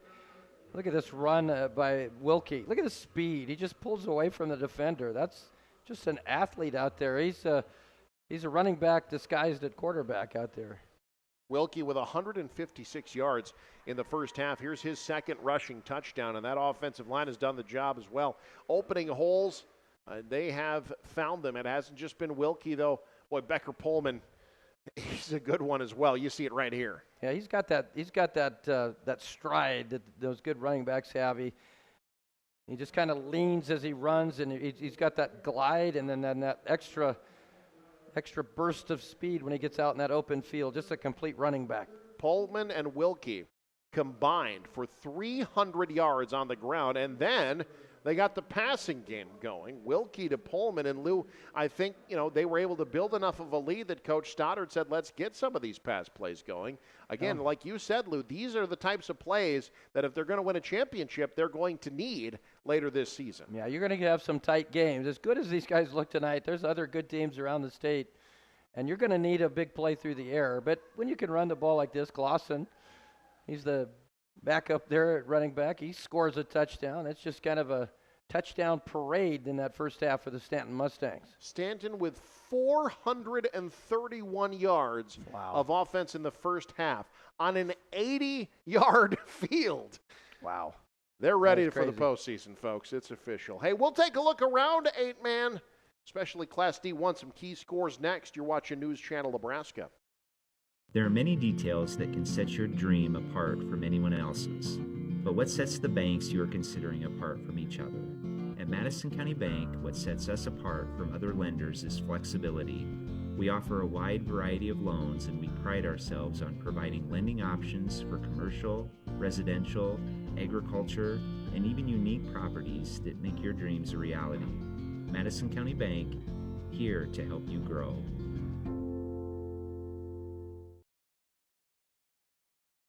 Need relief from pain or support for recovery? Don't just see anyone, see the trainer. From bracing to home health and rehab products, they provide the right solutions to keep you moving. Whether it's a chronic condition or sudden injury, their expert team will help you find the perfect fit. With a wide range of in-stock orthopedic, sports medicine, or rehabilitation products, See the Trainer is dedicated to improving your quality of life. Visit the professionals at See the Trainer in Columbus, Lincoln, Omaha, Bellevue, and North Platte. Does your business need quick, competitive financing for heavy machinery, trucks, or other equipment? Currency is here to help. Whether you're financing construction equipment, farm equipment, trucks, trailers, or any other big-ticket item, Currency will automatically find the best rates. Currency facilitates loans for up to $500,000 with repayment terms up to 72 months. It's fast, easy, and free to use. Visit gocurrency.com and apply today.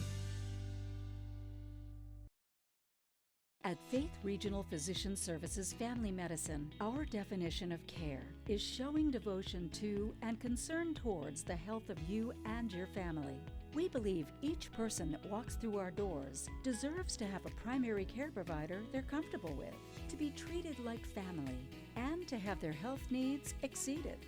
Our 20 family medicine providers, located in 10 communities throughout Northeast Nebraska, offer comprehensive health care for all ages. Whether you need a yearly checkup, chronic care management, or you're under the weather, count on us for primary health care you can trust.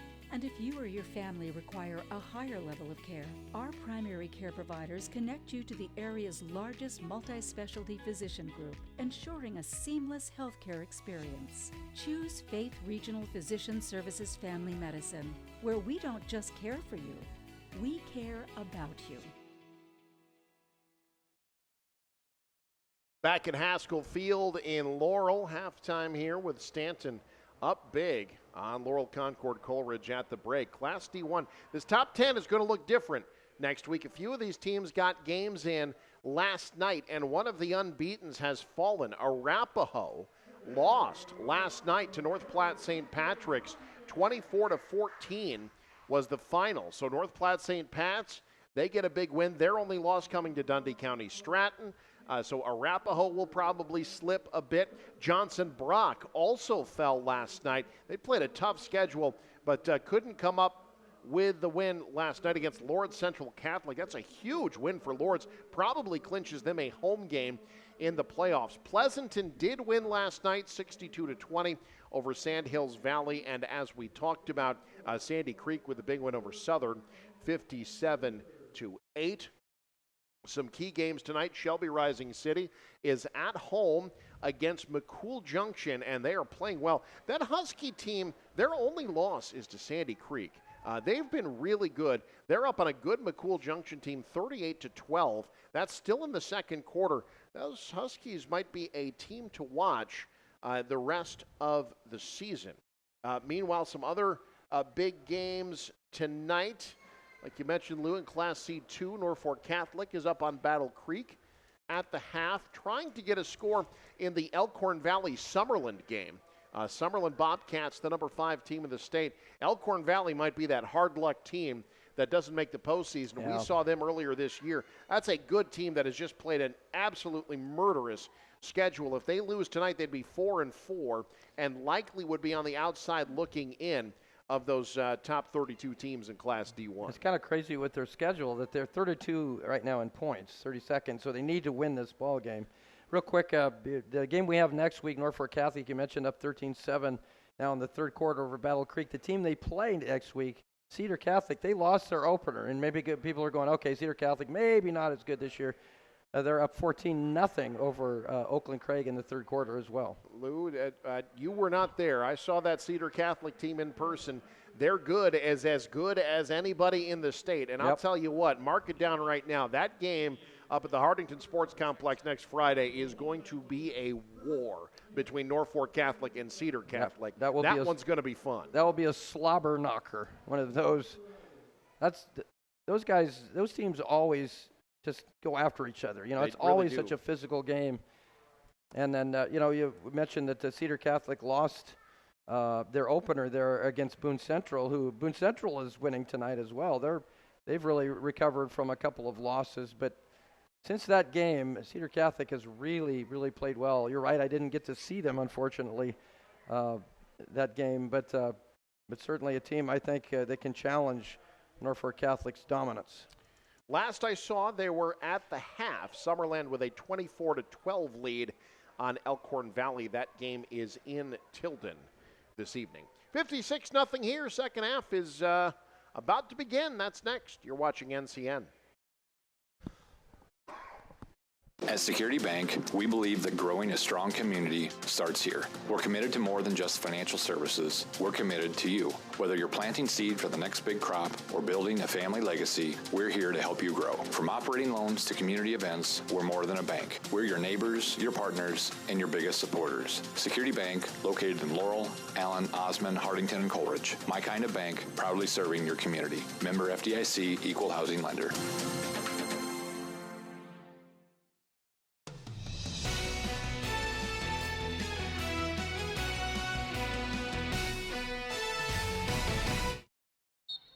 Second half about to get going here at Haskell Field alongside Lou Siefker. I'm Eric McKay. Good kick into the end zone for a touchback. That was one thing that Coach Gatula talked to me about. We haven't seen it yet, but Dre Puppy's got quite a leg on him. Just a freshman, maybe he can become a place kicker for this team in the future. You don't see a lot of those in 8-man. Yeah. Handy to have. Saw that last night with Plainview, able to kick several extra points in that game. That can be a real, a bonus. Not only can you make some extra points, but if you have a chance to make a field goal in an 8-man game. All right, we'll see running clock this half. Stanton starting at the 15. And not much there. Good penetration there on Tannen Kettleson. Brought down for no gain. It'll be second down and 10.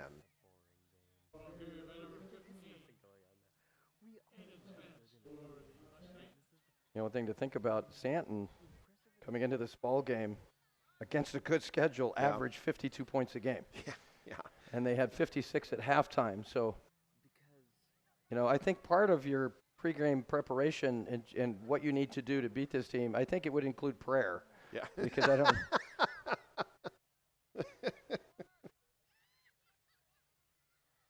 Second down and 11. Go the little QB keeper. Kettleson straight ahead for a couple. It'll be third down and about 9. Interior defensive line for Laurel Concord Coleridge. Colton Setchi. Eric Hall combining on the stop. It'll be third down and call it 9. It's only Stanton's second third down of the ball game. The other one was late in the second quarter. I call it third down and 10 after that last play. Second half's going to go pretty quickly. We'll keep you up to date with some other scores as best we can. And following the conclusion of this one, if we have time, we'll take you to our other game this evening. Lincoln Pius X in action tonight against Beatrice. Inside give, can't break away, and Laurel Concord Coleridge gets their first stop of the night. That handoff there went to, I didn't see who it was. Heisch made the tackle, but it'll be fourth down after a gain of about a yard there. That's number 22 for Stanton, Austin Clausen, the sophomore. At 140 rushing yards coming into tonight. You get subs in the game, but when you're 8-man, you don't have that many subs to work with, right? Well, Stanton's roster runs pretty deep. They will be punting for the first time tonight. Not surprised the snap was off. This will be fielded at midfield. And it's Irwin with some room. That's a solid return. 25-yard punt. And Laurel Concord Coleridge. At this point, it's just finish the season as strongly as you can. Yep. Did you try to find some positives? Certainly for the seniors. You'd like to put some points on the board. It's been a very, very difficult first half, but you're obviously not likely going to come back and win this thing, so you just try to come away with a few positives here. Bears held to 122 yards of offense in the first half. They start at the 23. The pitch to Heisch. Cuts up field for little to nothing. Whole bunch of Mustangs in there. Ryan Locke, the senior, among them.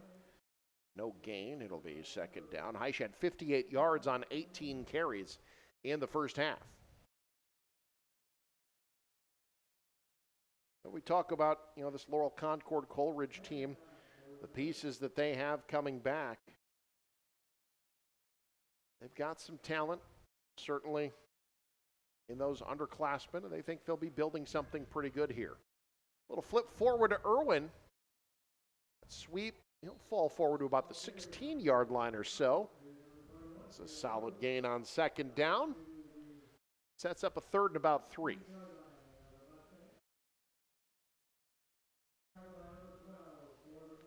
You certainly want to put some points on the board here, and that clock just ticks away when you got this running clock situation.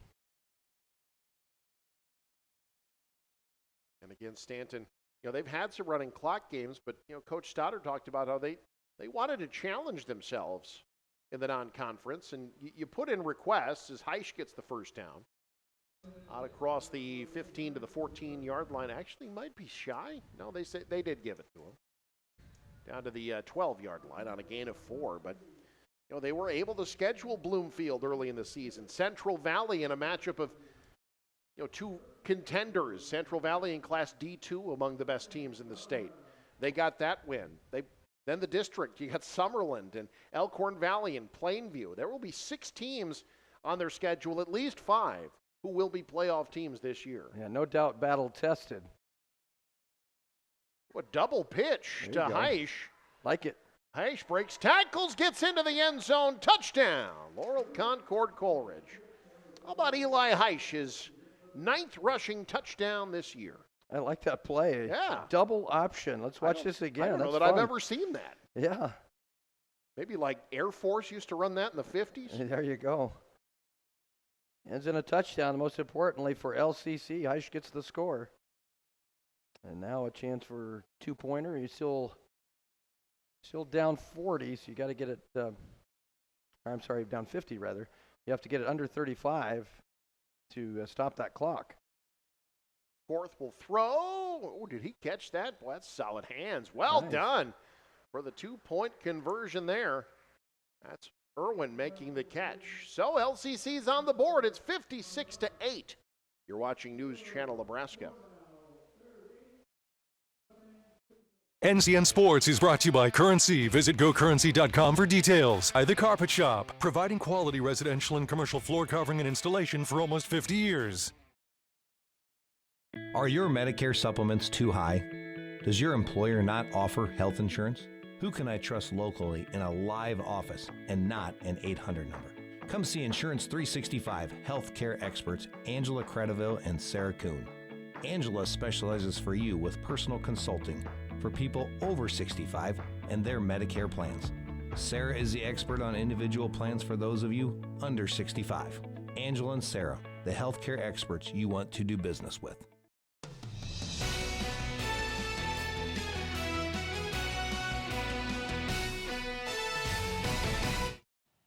Stanton will be starting at the 15-yard line. Dre Puppy's kick goes into the end zone for the touchback, and the Mustangs will have it 1st and 10. From the 15 up big, about to wrap up their second straight unbeaten regular season. This will be win number 21 in a row. Since Stanton dropped to 8-man, they are 47-5 as a program under Dave Stoddard.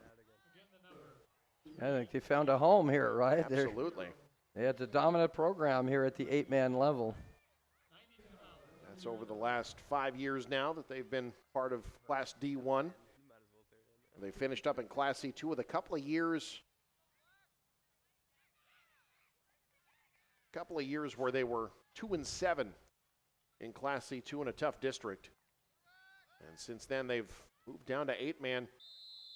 But I'll tell you what, Lou, what we've seen, send them out to an 11-man class. They've been pretty competitive, I think, as we see Hunter Robinette carry the ball straight ahead for 5.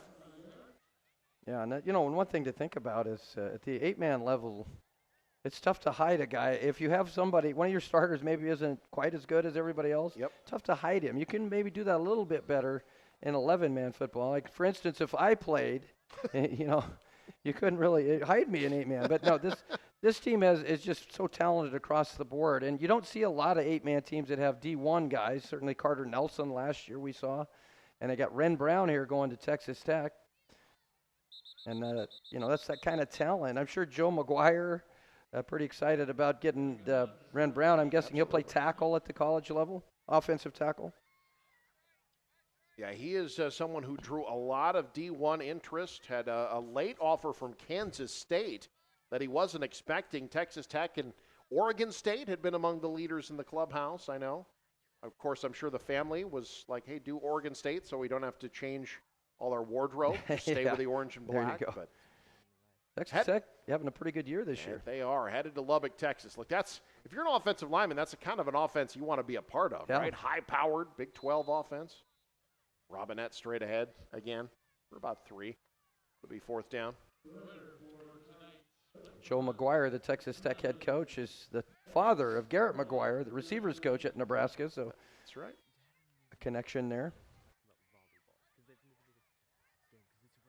Well, Stanton will line up to punt. They go 3 and out here, just keeping things between the tackles at this point. But yeah, for Stanton, for an 8-man program, you know, the guys who end up going D1 at 8-man, I always feel like 8-man talent, as we see Irwin capture the ball at the 26 and cut back. Ooh, look out. Still on his feet. Got some room to the far side. Their special teams has certainly been special tonight. That's a really nice return.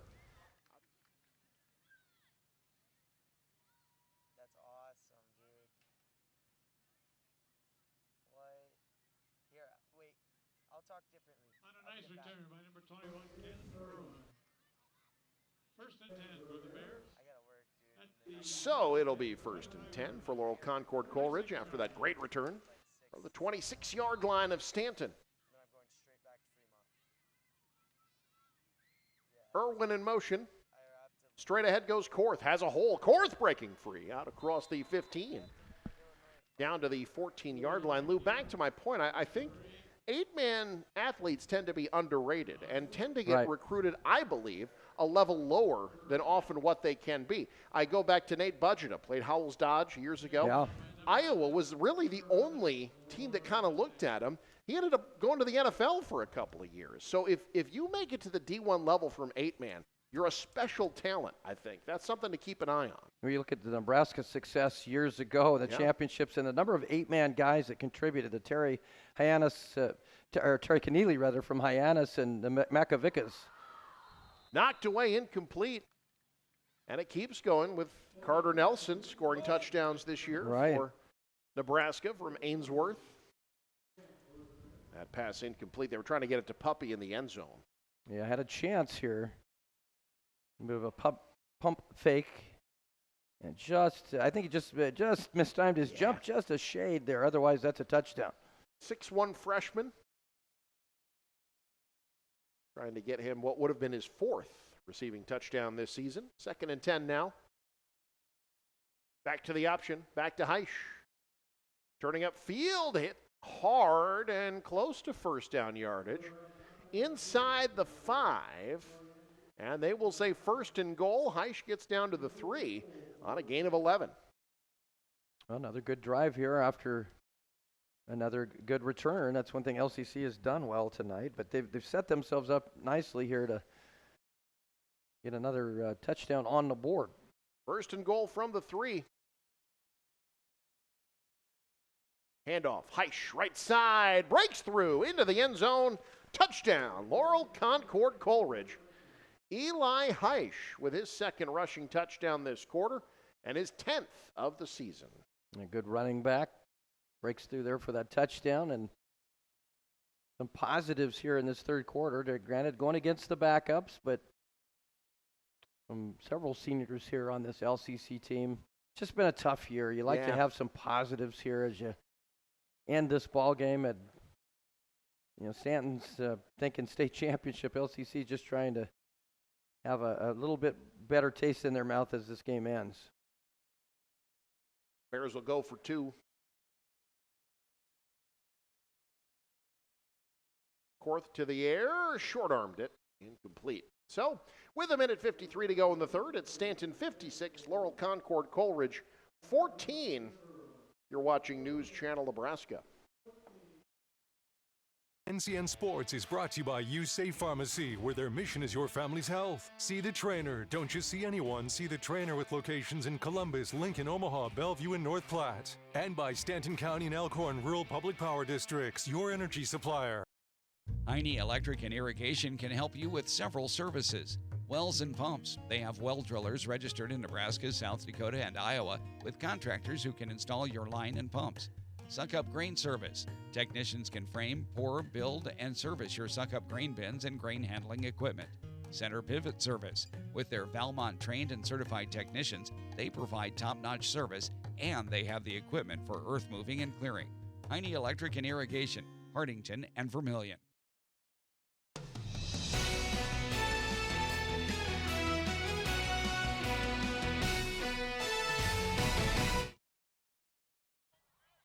Stanton will get a chance to return this one from the 5-yard line. It's Clausen, far sideline, tripped up across the 25-yard line. And Stanton will have it 1st and 10 here.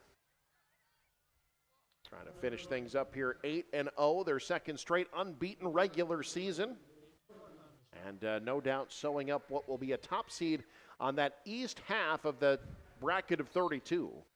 And then from there, it's just kind of where things shake out. There are so many possibilities in this postseason. I cannot wait for Class D1 because we've seen several of these teams. And, boy, I know there's teams that would love to take another shot at Stanton. I don't know why because but this is a great football team, but D1 is loaded with really good football teams. As good as Stanton is, you have an off afternoon or evening in this playoffs, you could get beat. So we'll see what happens. Coming near side, trying to stiff arm away. No gain there for Hunter Robinette, the junior. And D1 has been a class that historically over the last few years has seen, some 8 seed make it to the semifinals. Laurel Concord Coleridge went on a great run a few years ago. We've seen some unlikely semifinalists. I recall about 5 years ago, North Central making a run as a lower seed. And I think that this is a year, Lou, where we could see that, where you'll see some look, a team I wouldn't want to see in round 1? Plainview. Right. And they're going to be somewhere down 16 or 17 in the power points. I wouldn't want anything to do with those Pirates in round 1. Plainview does so many things well. They pass the ball well, first of all. But they're a good running team, and we saw last night really good special teams as well. Very well-rounded team are the Pirates. End of 3, Stanton 56. Laurel Concord Coleridge 14. Fourth quarter next. This is News Channel Nebraska. Need relief from pain or support for recovery? Don't just see anyone, see the trainer. From bracing to home health and rehab products, they provide the right solutions to keep you moving. Whether it's a chronic condition or sudden injury, their expert team will help you find the perfect fit. With a wide range of in-stock orthopedic, sports medicine, or rehabilitation products, See the Trainer is dedicated to improving your quality of life. Visit the professionals at See the Trainer in Columbus, Lincoln, Omaha, Bellevue, and North Platte. NCN Sports is brought to you by Heine Electric and Irrigation of Hardington and Vermilion, your ag partner when it comes to pivots, pumps, wells, grain bins, or earth moving. And by Security Bank, my kind of bank with locations in Hardington, Allen, Coleridge, Laurel, and Osmond. Member FDIC.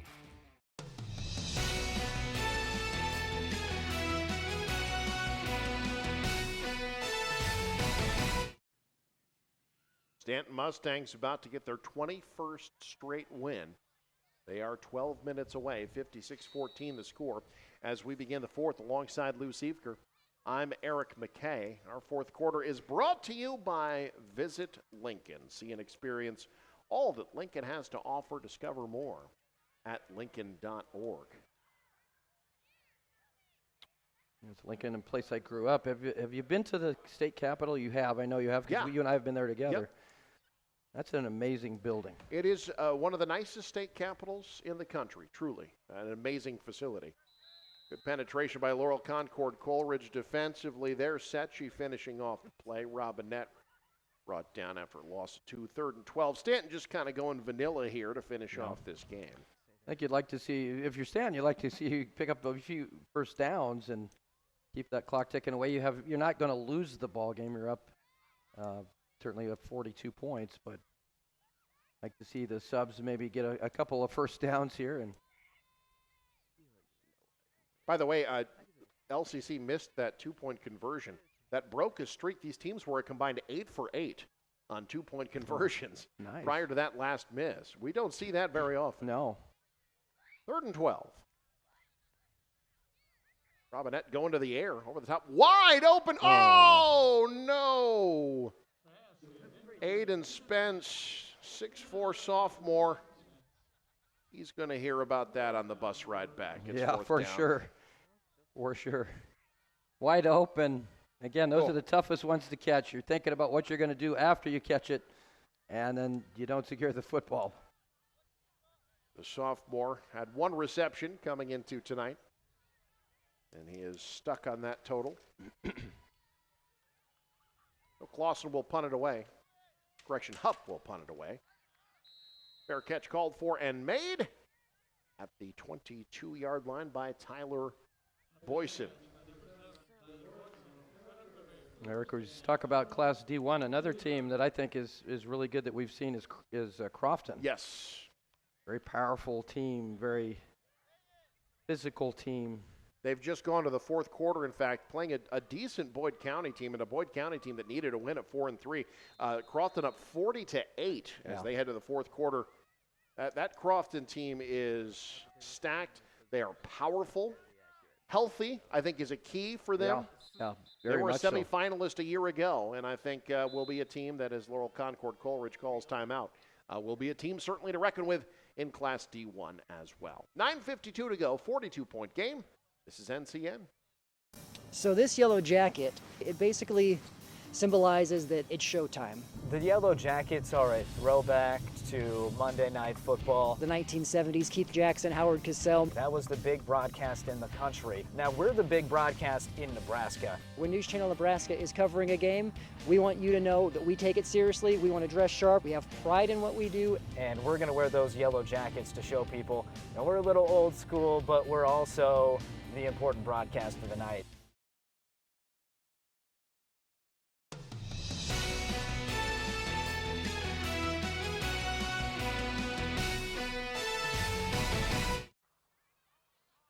All right, out of the timeout, Laurel Concord Coleridge, not much up the middle.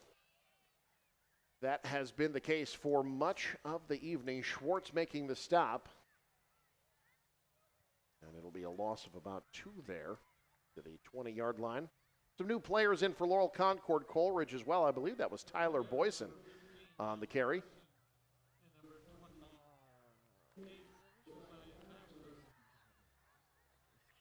Second down and 12.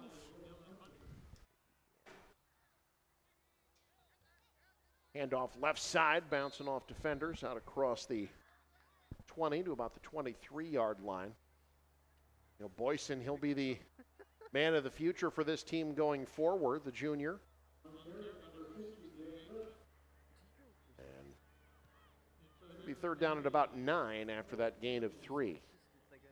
Eric, we've been here a lot of times to call football games. It was always one of my favorite places to come here. Yeah, absolutely. The Laurel Concord Coleridge facility. I love the press box. First of all, very spacious. Yeah. Yeah, it's plenty comfy up here. Throw on 3rd down, incomplete. Correction, the quarterback for Laurel Concord Coleridge was Talon Carson. Boyson was in at running back. Carson, a sophomore, incomplete there. It'll be 4th down. Well, the running clock, I suppose you just go ahead and go for it here. Sure. Why not? Well, let's see if they choose to do that. Paxton Hepner, a freshman, checking in for LCC. A couple other freshmen, Dayton Korth, running out on the field, as is Parker Hepner. So 4th down and 7. Let's see what they can do with old Talon Carson at quarterback. Out of the pistol. Look into the air. Carson over the middle. Has a man. It is incomplete. Oh, great effort by Hepner. Had a pretty good beat on it defensively. Did Stanton. That was Packer Hogreave, the freshman, in coverage. Yeah, Hogreave was right there to tip that ball away. Got his hand on it. And Hepner just could not control the football after it was tipped there. So Stanton takes over. Hey, folks, stick around after the game. We'll take a look at our top plays of the game, brought to you by Elkhorn Valley Bank and Trust. There is a difference. Also brought to you by Currency. Now Stanton trying to rush out the right personnel. That's the problem. You get all these backups in. Wait, who's supposed to be out there right now? Am I? Yeah. Am I there? You out there? First and 10 from the 25. That's the challenge in the situation with coaches is make sure you get everybody in and in where they're supposed to be. Another new quarterback for Stanton. That is Hunter. Oh, no, Hunter Robinette's still in at quarterback. Sorry, I thought it was a different number in there. Pitch play. Goes for solid yardage, almost first down yardage, down to the 15-yard line. And it'll be second down and 1 after the gain of 9.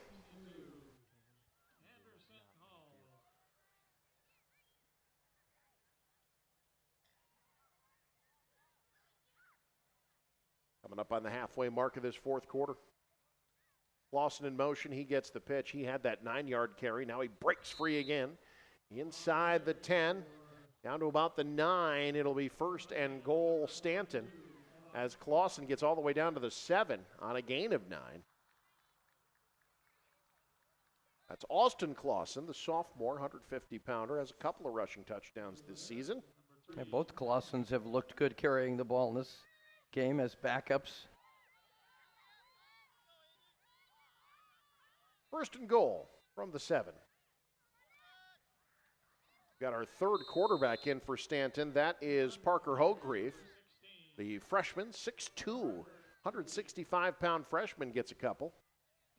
I believe that is his first carry of the season. Again, that just carries over.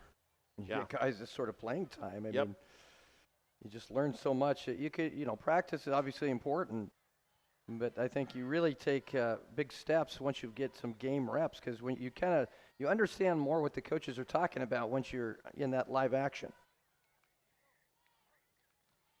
Hogreave pitches right side. This is Caden Clement turning the corner and getting in for the touchdown. Caden Clement, 170-pound junior, his first rushing touchdown this season.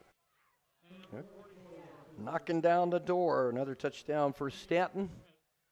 Extend this lead to 62-14 pending the 2-point conversion. I got an update in the Norfolk Catholic Battle Creek game, fourth quarter. Battle Creek 14, Norfolk Catholic 13. Wow.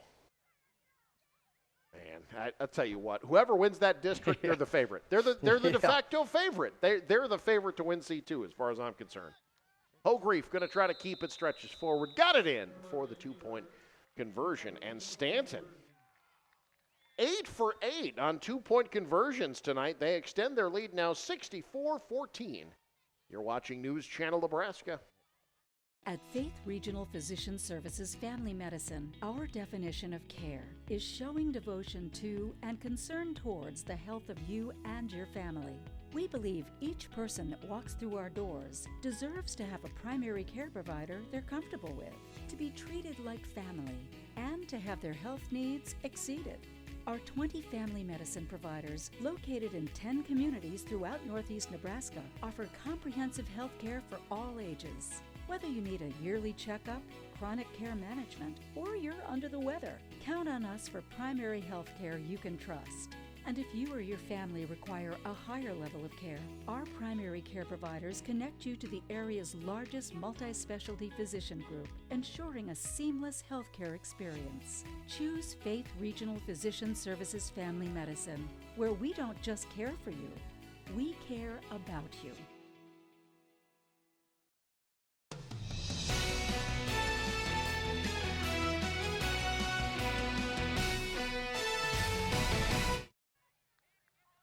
Inside of 5 to go, Laurel Concord Coleridge returning the kick. This is Boyson staying on his feet. Boy, he's had a great night returning the football. Oh, look out. Breaks to the outside. Boyson wrapped up, brought down at the 30. Clement, who just scored the touchdown, makes the touchdown-saving tackle. And the Stanton Mustangs almost gave up one on special teams there, but now Laurel Concord Coleridge starting in Mustang territory.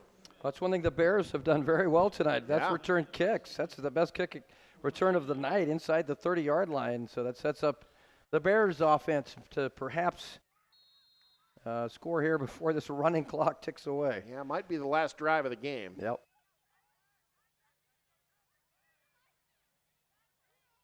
First and 10.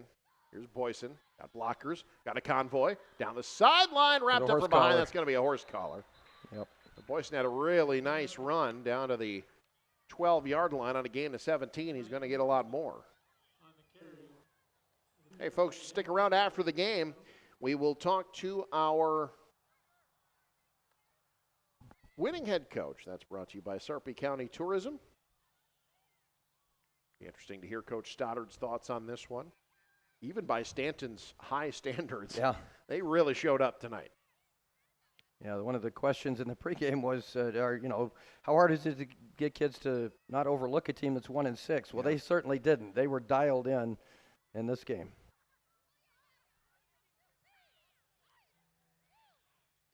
They've got LCC, though, first and goal at the 6 after the penalty. So the Bears, chance to tack on some points. Carson going to the air, lobs it, end zone, tipped, incomplete. Good coverage. Underneath there, that's Zach Shookman, 105-pound sophomore. Love it. There you go. Getting some time in there, gets a little past defense. There you see Coach Dave Stoddard. Coach Stoddard was an assistant at Stanton prior to taking over. This is 11th year at Stanton. 74 wins to just 35 losses. But again, over the last 5 years, it'll be now 48-5. They have been one of the dominant 8-man programs in the state of Nebraska. Yeah, no question. Coach Stoddard really has found his groove with this program at the 8-man level, and they have been a powerhouse. Handoff, Boyson around the edge, turns the Touchdown. corner and gets in for the touchdown. There you go, Laurel Concord Coleridge. Tyler Boyson's first rushing touchdown this season. Just a kind of an end around there. Good blocking out in front. And nothing but green grass there in front of Boyson for the touchdown. Junior. One of the key cogs in this offense next year for Coach Gatula. You got a guy out there that's 105 pounds. You got guys like, Ren Brown that are 285. That's unfair. Somehow they're only separated by 2 years. This Yeah. 2-point conversion is no good. 2:54 to go in the contest. This one about wrapped up. Stanton will have their 21st straight win. They're up by 44. You're watching News Channel Nebraska. Does your business need quick, competitive financing for heavy machinery, trucks, or other equipment? Currency is here to help. Whether you're financing construction equipment, farm equipment, trucks, trailers, or any other big-ticket item, Currency will automatically find the best rates. Currency facilitates loans for up to $500,000 with repayment terms up to 72 months. It's fast, easy, and free to use. Visit gocurrency.com and apply today.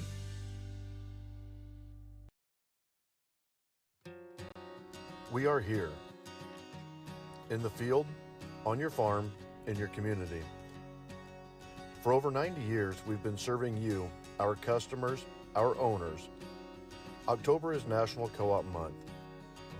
This year, we're honoring our cooperatives past and looking forward to our future.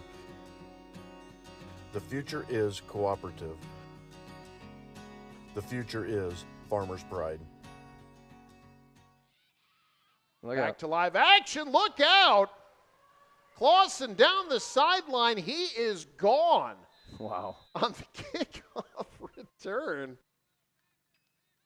Running clock or not, we're going to see some touchdowns in this game. Austin Clausen. There you go. 70 yards. Look at that. There's another speed. He's just pulling away from people. No angle there. Clausen all the way. This Stanton 80 team, yards. and that's the thing. So the great blocking up front is one thing, the execution, the speed of these athletes, Yeah. even their second-level guys like Austin Clausen, these guys just flat out fly. Yes, they do. That's they're not only big and physical, but very, very fast. That first line unit, offensively and defensively for Stanton, just it's almost unfair with their size and their speed, and you see why they're a favorite to win a state championship again. They are peaking at the right time. They had 76 on Elkhorn Valley a couple of weeks ago. This 2-point conversion will not make it, so their streak ends there, but they're still up 50. We'll keep it here. 2:44 to go. Stanton with a 50-point lead as they hit 70 for the first time this season. They've hit, or rather for the second time, like I said, they put 76 on Elkhorn Valley. This will be the third time they've eclipsed 60 points, the fourth time they've been at least 50. They have yet to score fewer than 40 points in a game this season. Just a machine right now, the way they're playing. And that second quarter was just kind of scary. That really was. As good as they were, 40 points in that quarter, 40-0 shutout in one quarter. It doesn't get much better than what we saw out of Stanton. Really, in this entire, the first half, certainly you got the subs playing in the second half, but that first half being up 56-0, that's about as good as it gets. And that's what you want, right? If you're trying to win a championship, Yeah, you want to get to the postseason playing your best ball, and it appears that is the case with the Stanton Mustangs right now, which, given how high the expectations were at the beginning of the season, it is remarkable to think that they might be playing in a way that has exceeded them. As Boyson finds room. What is going on here? Look out. There he goes. There you go. Let's see how many points we can score in this one. I want somebody getting to triple digits. Let's get six-man scores in this one. Most running score games don't go touchdown to touchdown to touchdown like this. You know what, Wanda? You remember that Wakefield-Wisner-Pilger game we did a while ago? I do. I think there were about 130 points scored in that game. That was a wild game. It was 64-62, was it not? That sounds. Well, that was, so you're thinking that was Pender and Wakefield. There was you a game go. against Wisner-Pilger that I think Wakefield won, like, I want to say it was like 82-50 or so. It was a crazy game. Meanwhile here, good blocking out front. There it goes. There we go. Let's score some more. All right. Talon Carson finds Josiah Tasler, the freshman. Floodgates have opened. Like I said, you've got to know where Josiah Tasler is at all times. Yep. Score some points, fellas. Let's put some touchdowns on the board. It's a 23-yard touchdown pass, by the way, from Talon Carson, his first ever at the varsity level. Well, wasn't a close game, but it sure was fun. Yeah. Go for two. Look out. The pressure comes. Passes away. Incomplete. He was trying to get it to Jake Lipp. You know, things have gotten out of hand when they're passing to guys wearing number 60. Yeah. Well, there's a minute 52 to go. I mean, we've got a lot of time left for some points. Yeah, who knows? I mean, as far as I'm concerned, let's keep it going. Well, as we wrap up this one, Class D1. Games well at hand. Shelby Rising City going to finish their season 7-1. Crofton, as we mentioned, on their way to 7-1. Looked like Summerland had their game well in hand on Elkhorn Valley. Again, that's tough for the Falcons at 4-4. I don't think they will have enough to get in, which is a shame because that is a team with playoff talent. Yeah. No question. You got Sandy Creek. They're 8-0 now. Arapahoe fell to 7-1. North Platte St. Pat's now 7-1. Pleasanton, they won yesterday. So they're an unbeaten team as well. Now, their strength of schedule nowhere near what Stanton and Sandy Creek have had, but they've taken care of the games in front of them. They beat Sandhills Valley last night, 62-20. So you'll have 4 teams, I believe, unbeaten. Guardian Angels Central Catholic in action tonight as well. They were 7-0, but again, their strength of schedule has been down. Good for the Blue Jays, though. They've played well, wins over Pender. They could be a team to watch. Like, that's still Guardian Angels, a historically great program in 8-man football. I think that's a team people are sleeping on. I mean, you talk about a lot of the good teams around here. I think the people are starting to notice now, but that's a GACC team that just might sneak up on some people in the playoffs. Another unbeaten team that I have forgotten about, and I have not checked the score. How about the David City Cadets? 7-0 coming into tonight. As Zach Shookman, they're going to let the 105-pounder carry the ball a little bit. Why not? He gets stopped for a loss of 2. David City had a game basically for the district crown tonight. But, boy, that would be quite a story. David City finishing the regular season. Not a lot of football success. There's not historically been much. So that's going to do it. That was the last play. We said it. You want to be playing your best football at the right time, and Stanton is certainly doing that. Your final, 70-26, the Mustangs win their 21st straight. Fair to say they are ready for the Class D1 playoffs. Post-game show coming up. You're watching NCN. Yankton Medical Clinic, Norfolk location, has several multi-specialty outreach physicians, including ear, nose, and throats, orthopedic surgery, urology, nephrology, general surgery, and pulmonology. Our physicians are all board certified. They have obtained the highest level of medical expertise in their field. Rated by our patients with a perfect 5 stars. Yankton Medical Clinic, Norfolk location, offers so much care, so close to home. Located in the Fountain Point Medical Building, Norfolk. More than 80 communities across the state count on Nebraska Public Power District to power their every day. And like a dependable neighbor, we work tirelessly to make our communities a better place to live. From preparing them for economic growth, to partnering in local events, to educating tomorrow's workforce, we are charged with creating community connections that are just as trusted and reliable as the electricity we provide. NPPD, powering our state, empowering our communities.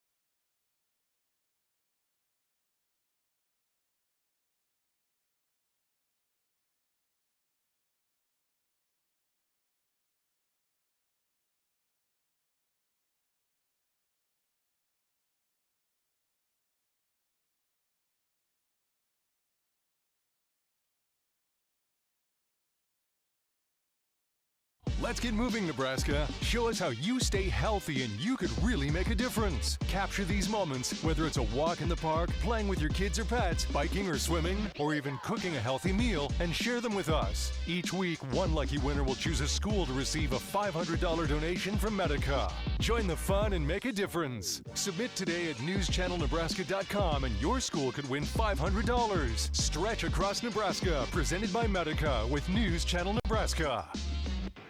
When the game wraps up, or even before kickoff, our community welcomes you with open arms. The Lincoln Convention and Visitors Bureau is happy to have you here, and we want to show you what we're all about. From wide open spaces to music, shopping, entertainment, and more, there is always something for you to discover in our city. Stop by the Visitors Center at 7th and P in the Haymarket or visit lincoln.org. The Lincoln Convention and Visitors Bureau is a proud supporter of high school athletics.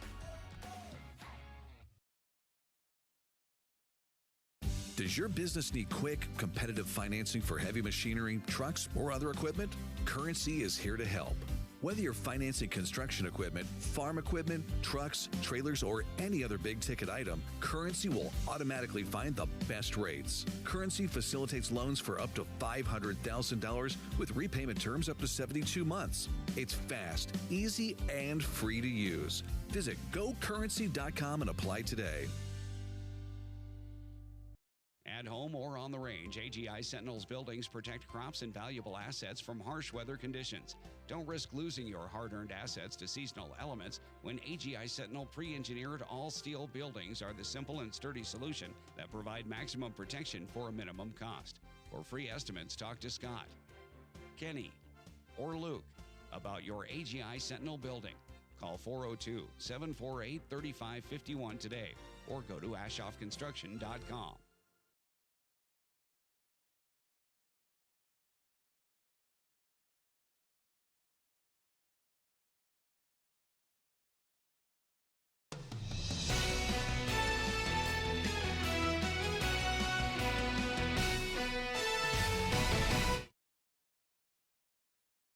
Stanton gets the win tonight, 70-26. Let's take a look at our top plays, brought to you in part by Elkhorn Valley Bank.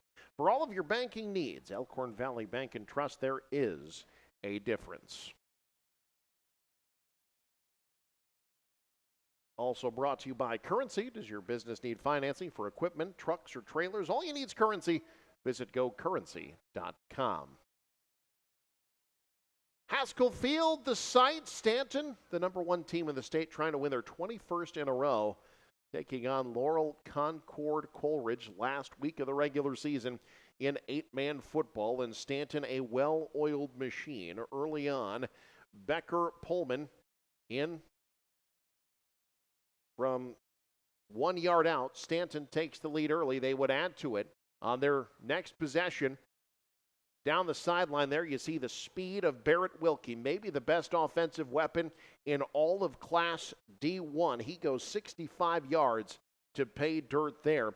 More from Wilkie following that huge offensive line of Stanton into the end zone. Wilkie had 2 rushing touchdowns in the first half. Stanton, a dominant second quarter. They would score 40 points in the second quarter alone. Here's Pullman, not to be outdone.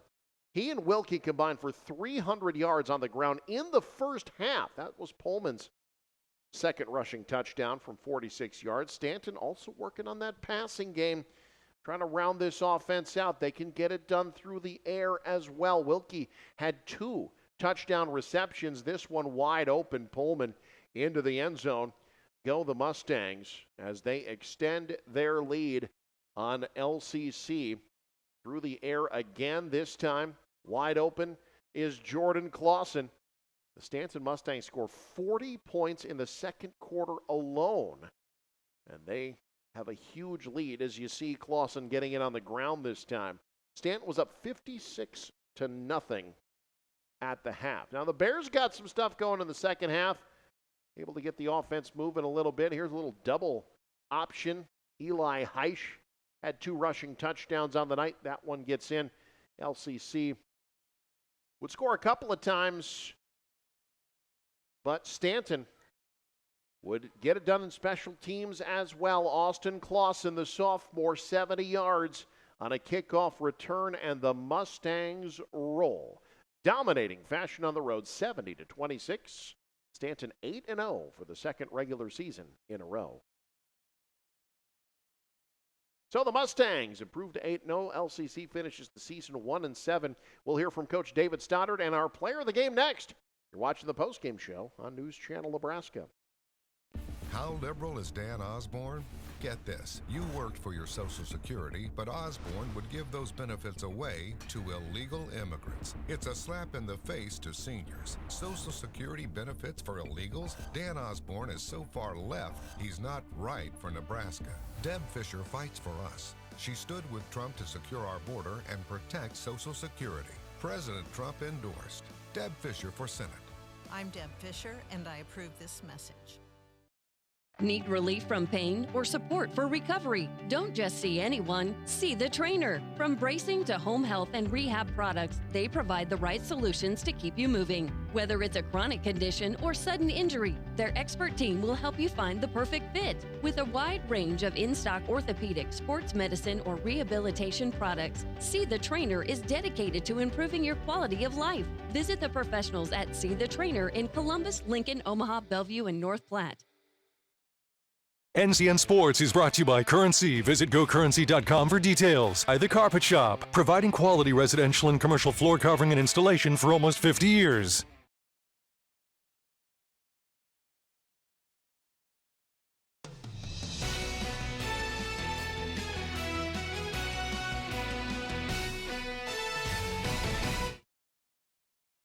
Stanton gets the win 70-26. Time now to talk to our winning head coach. That interview brought to you by Sarpy County Tourism. Stay, play, and plan your getaway at gosarpy.com. Coach David Stoddard standing by with Lou Siefker. Lou? Well, it's the Stanton Mustangs tonight. They flex their muscles here in the town of Laurel against the LCC Bears. Lead 56-0 at halftime, and they coast to a 70-26 win. For their 8th win of the season, joined now by Dave Stoddard, head coach. And, boy, Coach, 56 points the first half, 40 in that second quarter. Have you guys played a better first half than you did here tonight? Yeah, we got the ground game going. I'm really happy with how we're executing early. And, yeah, they finished drives, and that's important here, this late in the season. Well, you've got a quarterback that we're going to talk to here in a minute who had 156 yards rushing. And Pullman had 144 yards, 300 yards in the first half between two guys. How special are these two guys, and certainly with their athleticism? Two excellent running backs. They've got great feet. They can run with power. They can make the second and third level guys miss too. So when you have two backs that are that explosive, it's a blessing to have. Well, Coach, you talk about wanting to throwing when you want to throw, not when you have to throw. We're in that position tonight. 3 completions for 2 touchdowns. You don't have to throw a lot, but you want to be precise in those passes. Certainly, that was there tonight. Yeah, we want to be efficient, absolutely, and and we can hit those passes. We're gonna be tough. Had some looks on films that we thought we could maybe that we're gonna hit, and the kids did that. So credit to them for executing. Well, defensively, it just seemed like LCC could not catch that edge. You guys run to the football so well. What would you like best about your defensive performance tonight? Yeah, just being physical at the point of attack and finishing. When we get there, we got guys that can run sideline to sideline. And credit the defense, Coach Peter, for the job they did tonight. Will we see Ren Brown on defense at all here in the playoffs? Absolutely, yeah. He's going to rotate in there. We've got different rotations each week, but he'll definitely be in the mix in the future. Such a valuable guy. Do you feel, Coach, right now, certainly championship team last year, do you feel like you're playing your best football right now? I think we're playing really well, and I know we have some areas that we can improve. We're going to try to fix those things going into this week. So absolutely playing at a high level. Well, Coach, congratulations. Great win here tonight, and best of luck in the playoffs. Thank you very much. Thank you for tonight's coverage, too. Absolutely. We enjoy it. That's Dave Stoddard, head coach of the Stanton Mustangs. Let's get Barrett Wilkie in here. I'm just looking at your stats, Barrett. 156 yards rushing. I figure, you must have had about 20 carries, right? You had 6 carries, 156 yards. What was working in the ground game tonight? Just our line opening up holes. I really only have to make either 1 or 2 people miss, sometimes 0. It's a blessing to have this line and run behind them. Yeah, absolutely. Now, 3 for 3 passing. Are you lobbying Coach saying, hey, Coach, we need to throw the ball a little bit more? Yeah, I like when we throw the pass. I get a lot less tired. I get more tired when we run, so I like throwing, but it's just whatever's open and whatever works with the game plan. Well, going back to the running game, as we mentioned, your yards per carry are incredible. You had one, I believe it was a 56-yard touchdown run in that first quarter. How did that develop? Take me through that play and what worked on that one. Yeah, we just had a power call to the left, and on that one I didn't have to make anyone miss. I just had to read the blocks well, and it opened up wide, and I just had to outrun a few people. Probably my favorite play tonight was a 2-point conversion. I think you ran about 75 yards on that. Take me through that one, and how in the world did you guys make that one work? Yeah, so they had a lot of people to the strong side. I probably should have changed the play, but I stayed with it. I thought we could get the blocks, but there was a little penetration, so I just reversed field and made some magic happen. I had to have the other kicker kick the next one because I was too tired to kick after that. Well, as many yards as you ran on that, yeah, I bet you would be tired. Talk about how special it is to have Pullman in the backfield with you. He had 144 yards tonight. He had a great night as well.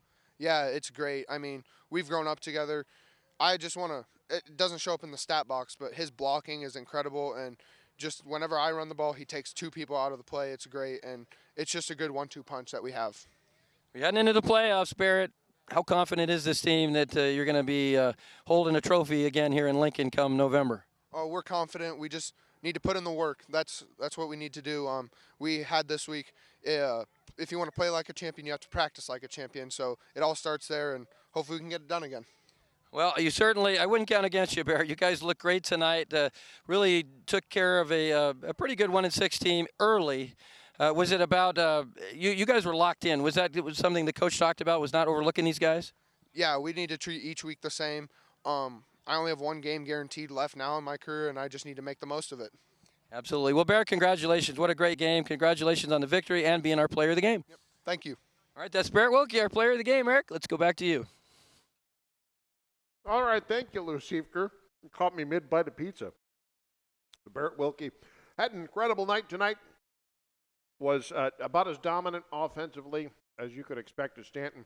Gets the win this evening, and they improve to 8-0 on the year. That'll wrap things up here, as that wrap things up for that bite of pizza. Don't forget, we've got college football tomorrow on NCN. Doane taking on Concordia. Great NAIA rivalry there. Or some of you are going to see incredible volleyball in the Central Conference Tournament Championships. Check the local listings for the games and times in your area. Till then, once again, the final score here, 70-26. Stanton gets the win. For Lou Siefker, Connor Luby in the truck, and the entire NCN Sports crew, my name's Eric McKay. Thanks for joining us. Have a great evening.